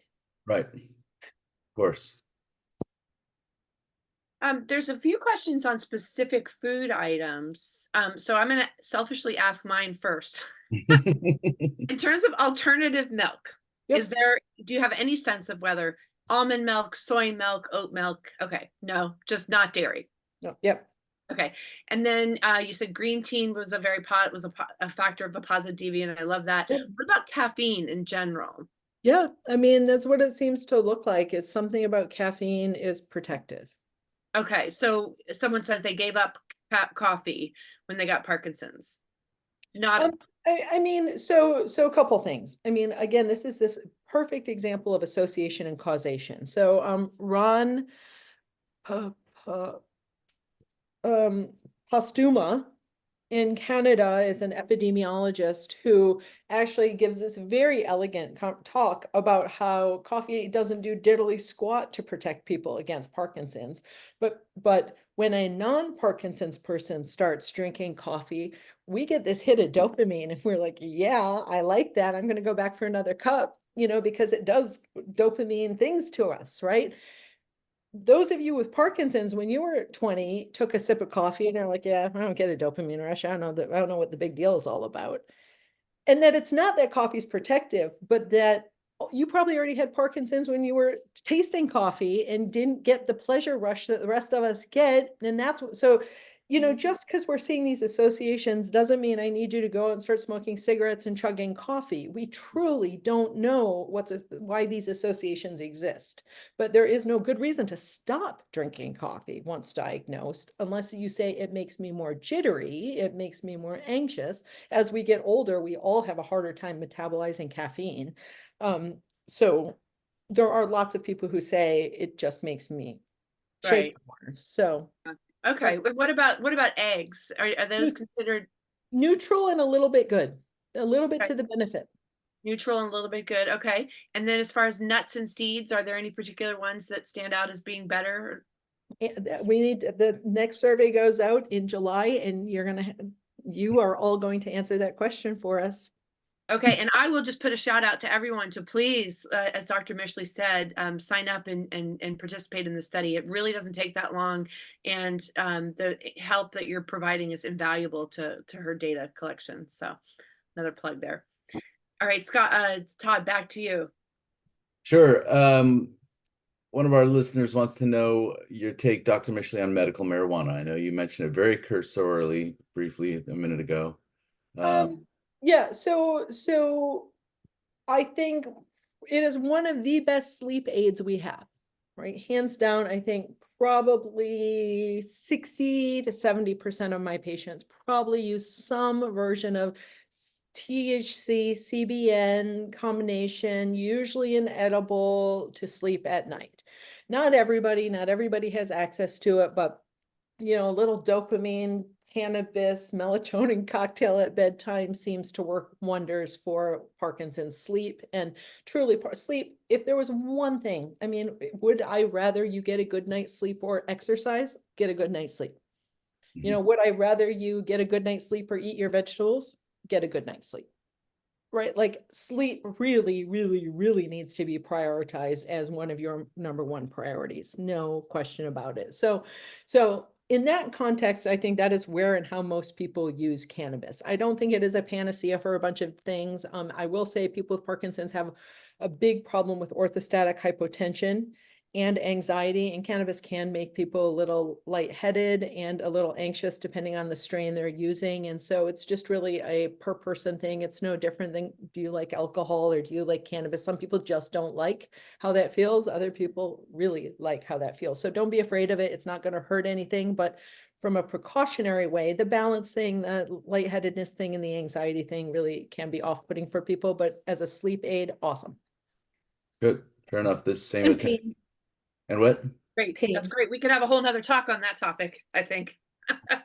And I like how you preemptively discuss the wine questions, so we don't have to go in there. You did a great job of putting that out there. My wife texted me right away and said, "Yay, wine." That's why I left it off the coaster, because I knew that would be everyone's like, okay. Are there any naturopathic remedies for dyskinesia? Yes. So two answers to that question. So first of all, there is a very well done study on that high dose fish oil, DHA, people who take 4 to 5 grams of DHA per day, 30 days later have about a 40 to 50% reduction in dyskinesia. They did the study in rats, and then I tried to replicate it in clinical practice with a couple of patients. It worked great. We have data before and after. It was blinded. It was really great. And so that is an easy place to start. But for those of you who are wondering about dyskinesia, in the Parkinson school, the class I taught about 2 months ago, there's a class called medication management. And really, I think I'd venture to say 80% of people's dyskinesia could be made to go away if they optimized their med management a little bit better, if they changed the way they take meds. We have this system right now where, you know, we give big doses and you run out of gas, and big doses and you run out of gas, and doses and then you run out of gas. And what I argue is that that whole running out of gas thing, these off episodes, are killing us. I mean, that's you don't need much, you just need to stay in the black. Once you're in the off episode, it's like a kid with low blood sugar, right? Like now you've got to fix the situation. There's energy that has to go back into digging yourself out of the hole and getting back on the, you know. And so I really think that poor med management is leading to most people's dyskinesia. And so for those of you who have it, keep your standards high. Watch a couple of the classes on med management on the Parkinson School, and don't be afraid to tinker. I think most of your docs are more than willing to let you tinker with a couple different dosing strategies to see if you can't dial that in. Great. So you picked on ice cream a little bit. And so Donna and I both have the following question. Is it all ice cream or just dairy-based ice cream? What about non-dairy? Is it dairy, Yeah. sugar? So yeah, I'm saying just get rid of the dairy, and I will often prescribe the coconut bliss sorbet type, you know, things as a substitute. And yeah, and again, we didn't even get into labs, but every single patient I see gets an entire panel of blood work so that I can see who's inflamed, who has high blood sugar, who's making too many free radicals. And so, you know, the higher your blood sugar, the faster your brain is rotting. You know, if your blood sugar, your hemoglobin A1C is a 5.1, have some sorbet, enjoy it. Have some coconut-based ice cream, enjoy it. If your blood sugar, if your hemoglobin A1C is a 5.8, like, yeah, it's not dairy, but you're still rotting your brain the other direction with your blood sugar. And the last thing you need is a dose of ice cream, right? So again, as far as the food part is concerned, sorbet and coconut is fine, but blood sugar has to be maintained at a low level too. So I just got in the same context, I just got a text asking, what about dark chocolate? Oh, I think that's beans. Right? Isn't it cocoa beans? Yeah, And I sure. count that as Why not? beans? Yeah. Cacao. I Cacao. mean, I don't think they're legumes per se, but we can count them as beans. Well, probably dark chocolate's better because it has less, well, Seeds it with has less sugar and dairy. I mean, Dairy. chocolate, milk chocolate has a lot of milk in it. So Yeah. let's go with dark chocolate, I guess. Yeah, I think I put that, I give myself points for that. Victories. And what about evaluating some of these levels if you don't have access to a naturopath? Is there a way to evaluate your B12 and your homocysteine and your glutathione and all these levels? Or does that need to be done through a naturopath specifically? No, it doesn't need to, anyone can do it. In fact, when I put together what's called the Parkinson's disease panel, the PD panel, it's a list of what I'd say 15-ish different biomarkers. Every single one of them is on there because they've been linked to patient reported out, or because there's data showing they are linked to better or worse outcomes. They are already clinically available and they're affordable.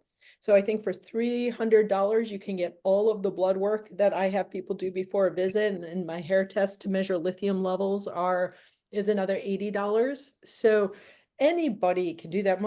MDs conventionally are probably not going to have the hair tests available. I just found them on Amazon. Somebody's selling them for $100 a pop on Amazon. You can get your own hair elements test.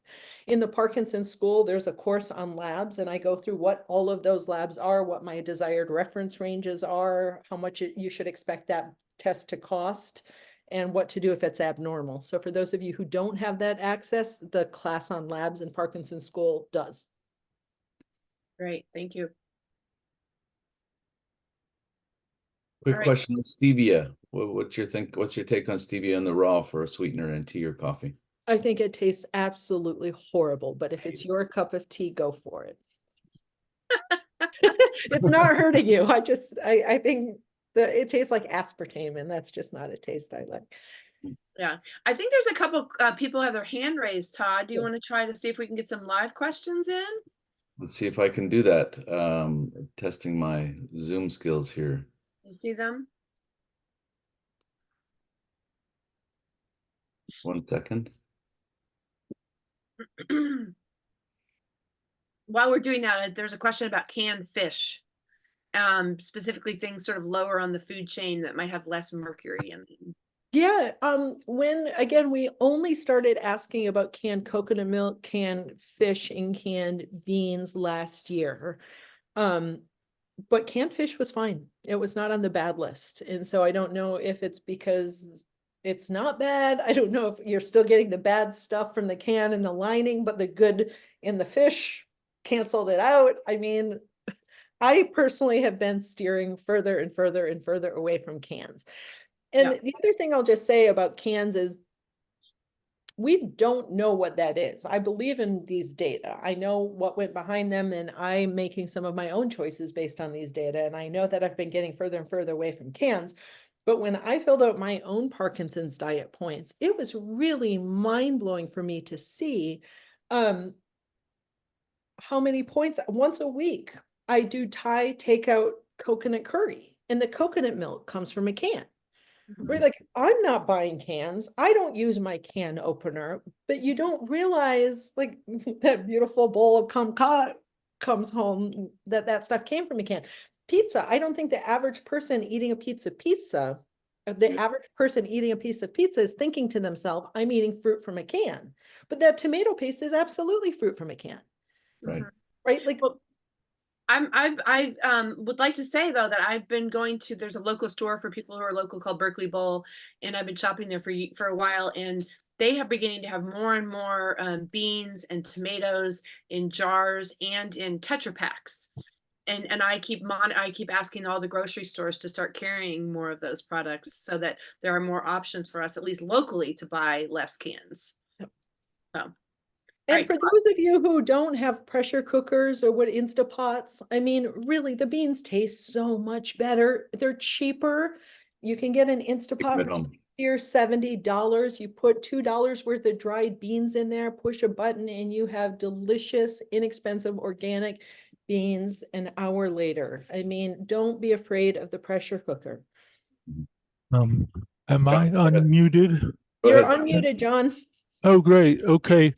I always have questions regarding the exercise because I've had Parkinson's now for 10 years, and exercise has been a friend and an enemy both at the same time. Friend in that it does seem to help my disease condition and my psychological condition. It helps make you feel better.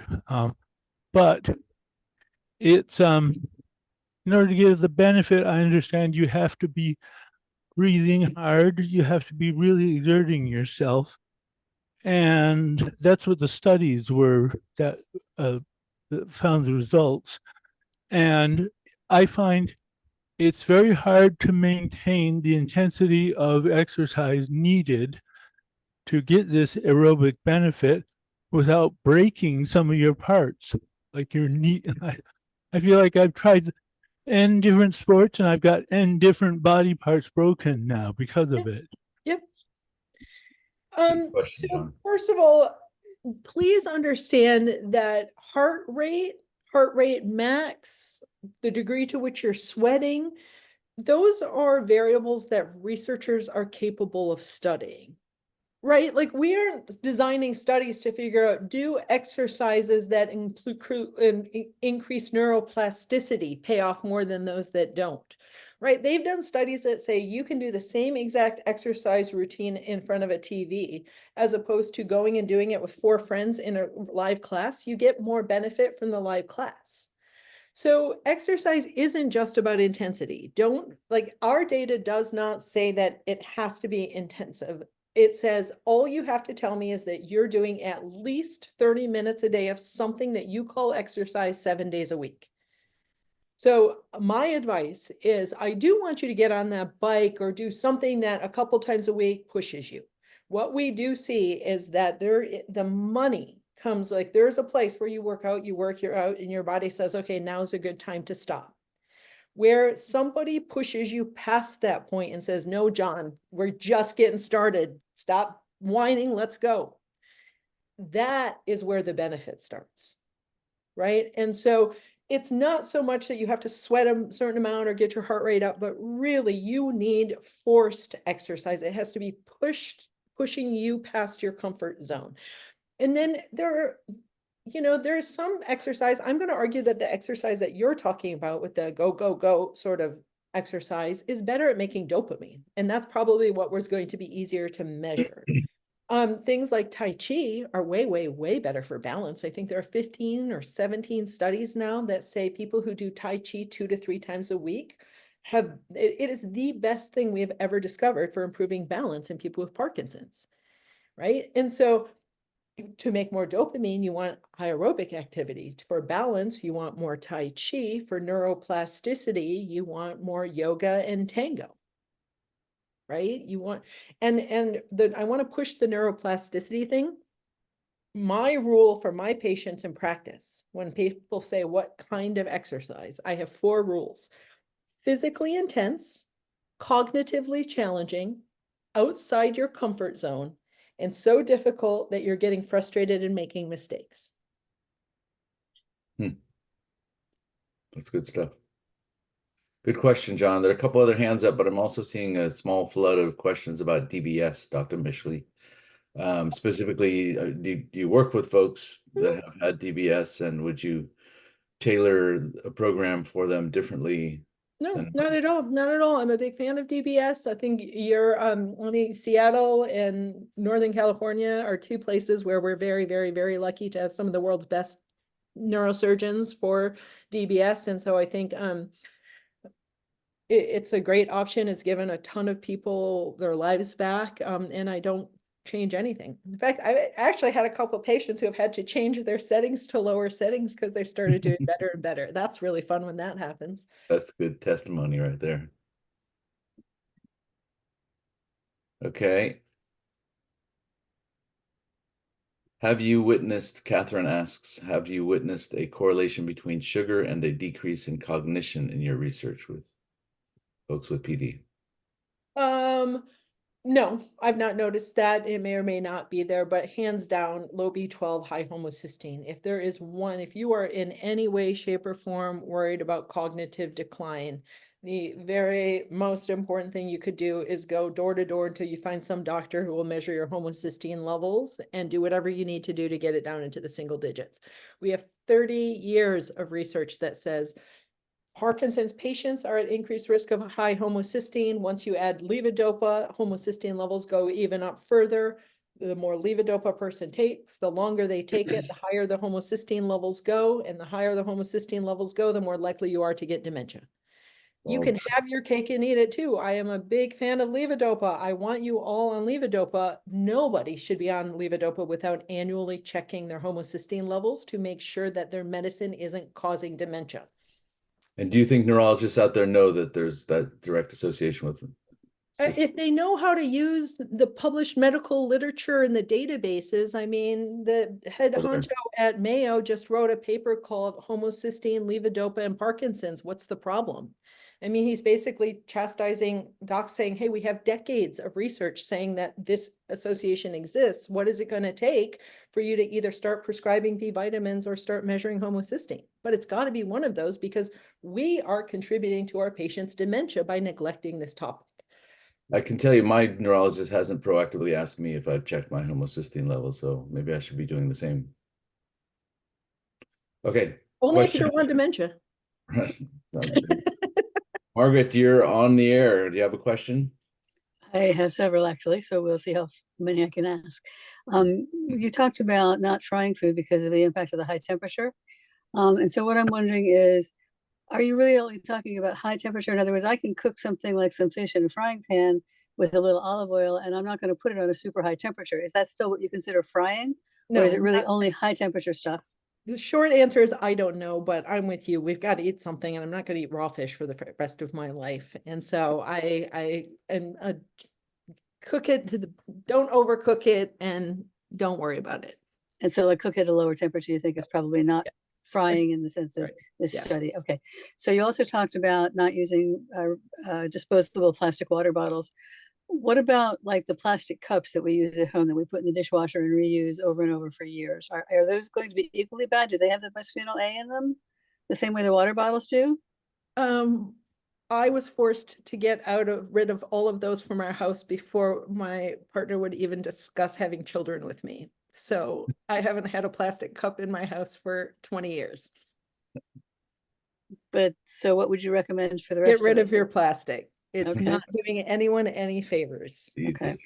And then you talked about juice and how it doesn't have any fiber, but if you take a smoothie and you blend up your fruit, does it still have the fiber, or have you gotten rid of the fiber by blending it up? No, you keep it with the smoothie. Yes, and I call putting fresh stuff in a blender and mixing it together. I count that all as eating your fresh fruits and vegetables. Okay. That's not juice in my book. Whereas Okay, juice, and then- on the other hand, is taking the juice from the fiber and removing the fiber. Well, yeah, yeah, right. So when I'm thinking like a carrot juice, a juicer takes out all the, you get two slots come out, the juice and a pile of fiber over here, right? And so yes, and even that I bet you is good. I mean, the stuff that you get out of fresh squeezed carrot juice, even without the carrot, I'm going to argue is pretty awesome for you. Once you go to the grocery store and get this processed 3% juice, 97, from concentrate thing, that's what I think where the data is probably picking up. I mean, I'm not worried about what you're putting in your smoothie, Peggy. Got it. Would you recommend that we start taking the True Niagen NR now, or should we wait for the outcome of that study? I would probably take it 500 now.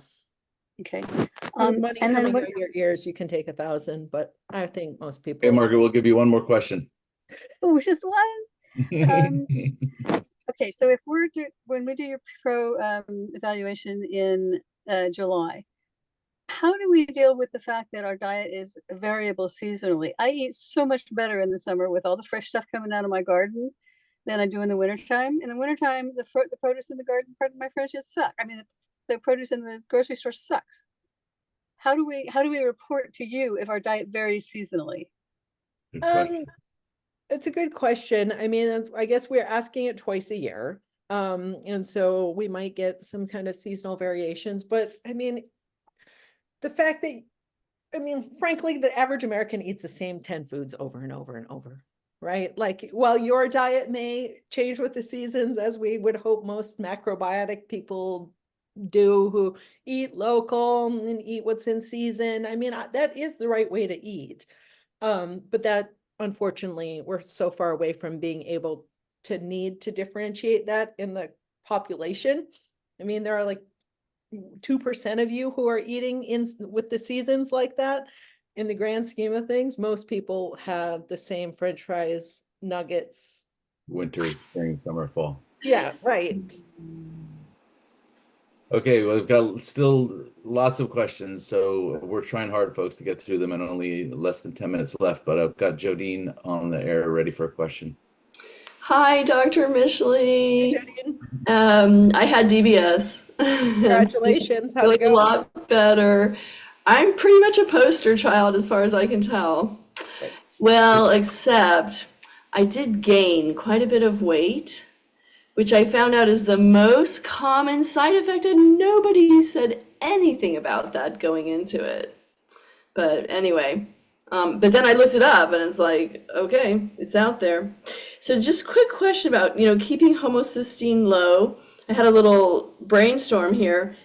I read on Dr. Gary Sharp's website, Outthinking Parkinson's, that he thinks that some people might be molybdenum deficient, and then they can't process the extra dopamine that they're getting from their medicines as efficiently. Because molybdenum is a cofactor for like 3 enzymes that break down dopamine or something. I don't know the whole story. What do you think of that? And could that help keep homocysteine low? Totally different question. So no, molybdenum will not do diddly squat to lower homocysteine. The only way to lower homocysteine is B6, B12, folate, and betaine. Betaine is also known as trimethylglycine. It's found in beets. But B6, B12, folate, and betaine are how one gets their homocysteine levels lower. Your Okay. other question about having too much dopamine that you're having a hard time metabolizing is actually a very good one and an important one. And the much more relevant variable there is vitamin C. The number one thing that determines how quickly and well your body turns dopamine to norepi is ascorbic acid. So pretty much when we do urine or organic acid tests, it's the people who are way too much dopamine are also the vitamin C deficient people. So all of you should probably be taking a few thousand milligrams a day, just as, with normal life, with aging and Parkinson's on top of that, and then dopamine on top of that. Vitamin C is 1,000 times more concerning to me than molybdenum. But that is also why I ask all of my patients to do a hair test once a year, is because I measure all of my patients' molybdenum levels every year. And I do have patients that I supplement with molybdenum, but if you're not low, you don't need to take it. Got it. Okay, thanks. Yep. And then Oops, I'm so sorry, Jodine. I just cut you off. I owe you one, Jodine. My apologies. We do have Congratulations on your DBS though, Jodine. Yeah, that's great. It's great. It's helping her a lot.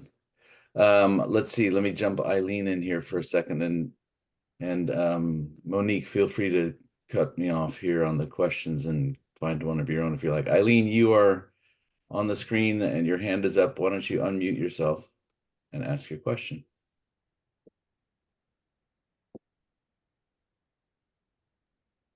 You still with us, Eileen?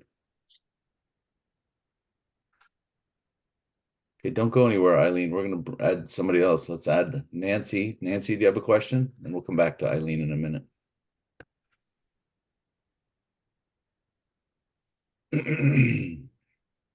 Okay. Well, we'll keep moving through the question. Nancy's here now. Nancy, go ahead, please. Can you hear me? Yes. Yes. Okay. I have always loved to exercise. I have a problem in that in addition to my PD, I also have very severe orthostatic hypotension. So I can't exercise as much as even just a fraction of what I did before.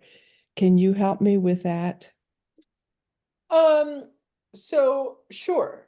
So first of all, I'd say the best things I have found for orthostatic hypotension, for a couple things. First of all, every single patient gets a hair mineral test, and what I see on hair tests is kind of mind-blowing. If you watch on online Parkinson school, the class called hair tests are kind of given as a bell curve, so you see where you are in compared to normal, and a normal person should be right around the center.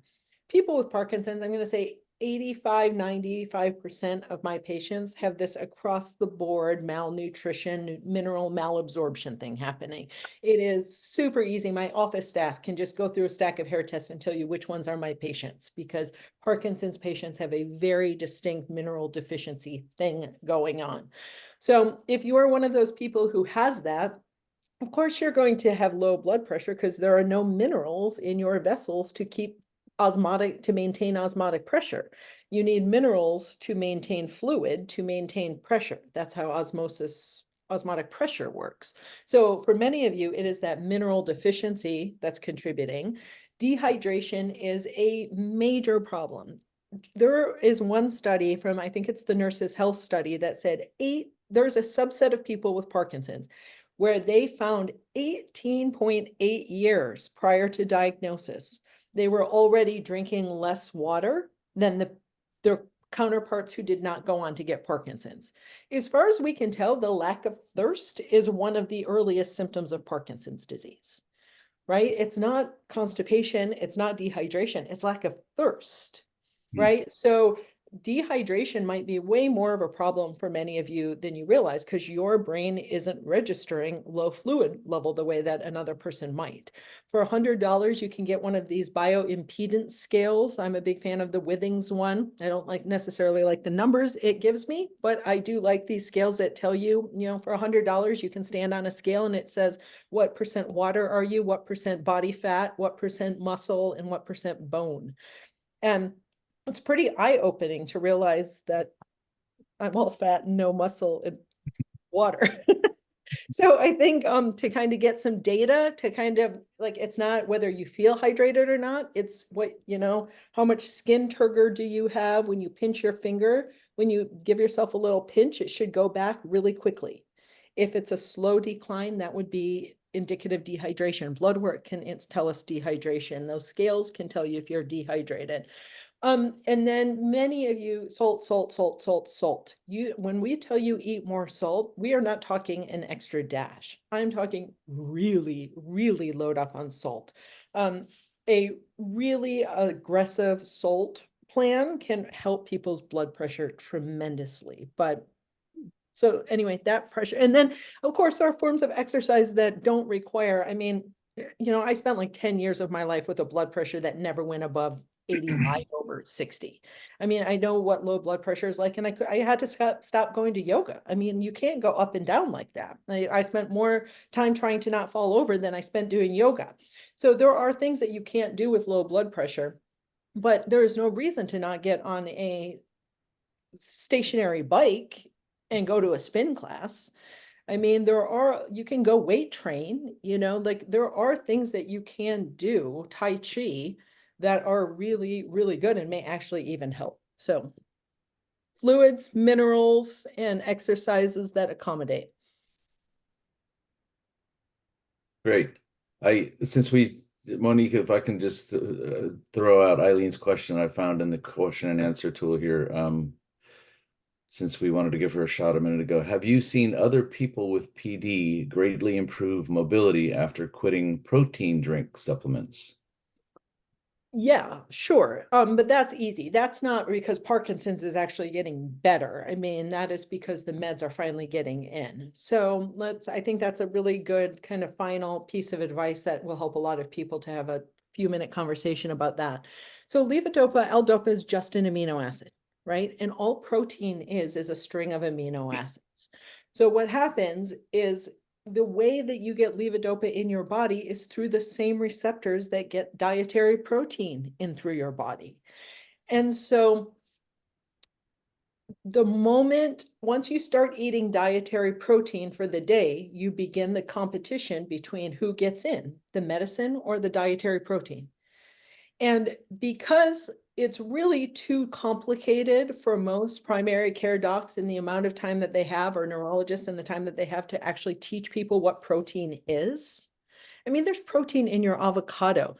There's enough protein in a bagel to stop most people's meds from working, but people don't look at a bagel and think protein, right? People think protein is meat and they've been trained, I need my protein. And so, what we tell people, just to make it quick and easy, is don't eat for a half hour before, an hour after your meals, so that your meds don't have that protein interference, and out the door you go. And so that's the rule that a lot of people end up following. But the reality is it depends on the type of protein you eat. Like if you have an apple with peanut butter, yeah, it probably is out of your system in an hour. And you probably can take your next dose of meds without the protein in that peanut butter causing much of a problem. People don't complain about cucumbers dipped in hummus making their meds not work. But for most people, what they find is the first protein containing meal of the day. A couple eggs, some protein powder in a smoothie, some chicken on a salad at lunch, some tofu.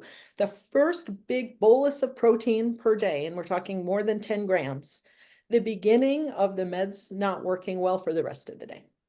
And I have people tell me if I have beef on Tuesday night, my meds don't work well on Wednesday.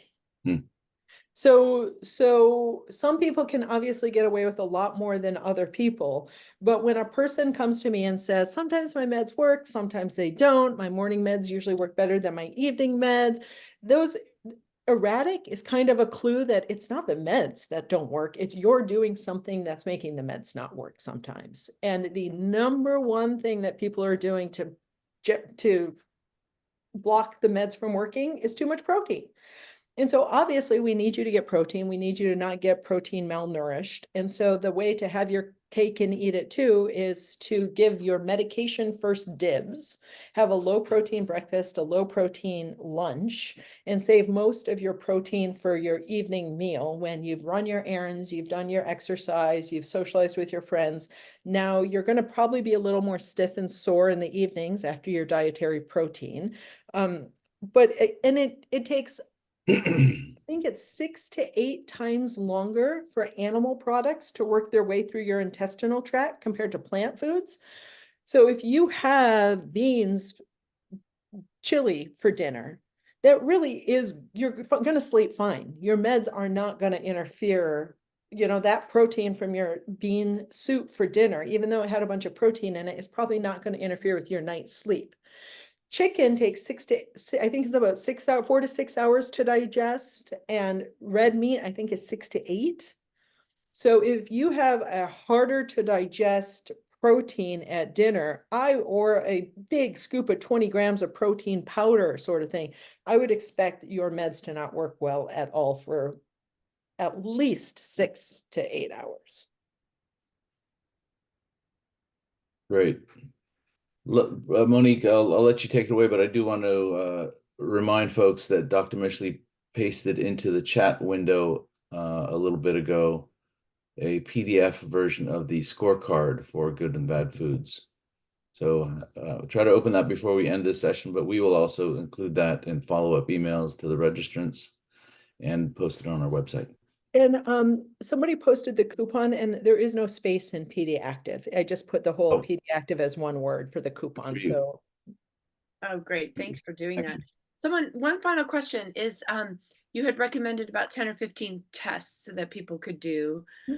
Is there a list of those anywhere? Is that something that you can share? Or yeah, in Parkinson School, it's published on there, and there's a whole class on lab tests, and there's a picture of a little one-page cheat sheet that has all of the labs listed and my reference ranges with explanations.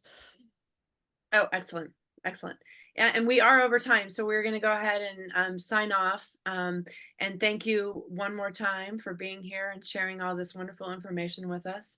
And thank you everybody for showing up. We had over 100 people come in today and spend their Saturday morning with us. And we will post the recording online so you can see it there. And I do encourage you to take advantage of this really generous offer to watch go to PD school for a month for free. And please download the Parkinson symptom tracking app. There's no benefit for anybody in this except you, but it is insane to me that you would want it. Like, how can you, if the goal is to slow progression, how can you possibly begin to do that if you don't know where you're starting from, if you don't know what your trajectory is? This disease is like whack-a-mole. You know, constipation gets better, but fatigue gets worse. Fatigue gets better, but handwriting gets worse. And it's hard to keep a pulse on how you are compared to last February. So this is a tool that is free. It takes 5 minutes to register and 5 minutes to get your score. You can do it once a month, once a quarter, once a week. I don't care, but I'm telling you, we can already see the more people get their scores, the better they seem to do over time, because even the act of taking 5 minutes to ask yourself, how am I, seems to have some therapeutic value. So, you know, step one in getting control is just knowing where you're starting from and setting some goals for yourself. Yeah, I mean, it makes sense because Parkinson's is such a diverse disease. The saying, not one, you've seen one person with Parkinson's, you've seen only one person with Parkinson's. I mean, it would seem that the modifiable risk factors would act the same way. Like it's not going to be the same for everybody. And so you're saying that this is sort of a way to sort of dial in for you what factors might be influencing your progression. Yeah, for the individual, and I'm trying to be more articulate than I am, but there is something about once people see that where their score is, how they compare to other people, it's a little bit of a reality check and it can be motivating. And then they start to change a couple things and they get their score 2 weeks later. And even if it's 40 points lower, it's enough to flip a switch for people that says, are you kidding? Like I can do things different and see different results like already. And like there's something about just watching your dots start to come down that is more and more motivating, and it makes you want to go do more because you feel like you have more control and you're seeing the fruits of your labor. So it's cheap, it's fast, it's free, it's just it's like, hey, we want to figure out how to slow down the car, but we don't have a speedometer. Like you just need a currency for which we can start to talk about progression before we can even start to have conversations about progression or reversal. And Pro-PD is that currency. Until someone comes up with something better, there is not, to my knowledge, a scale that has been correlated with other outcome measures. Quality of life is relevant and validated in an early population, the first 10 years. Well, that's incredible. Thank you for just spending your life, improving the lives of others who have this disease and developing all these really innovative tools and things. It's been wonderful to hear all about them. So thank you for all your hard work. Thank you. Thanks for the invitation. Thanks, for Dr. inviting me Mischley. back. Okay. Goodbye, everybody. Enjoy your day. Bye, everyone. Bye, everyone. Take care. Thank you.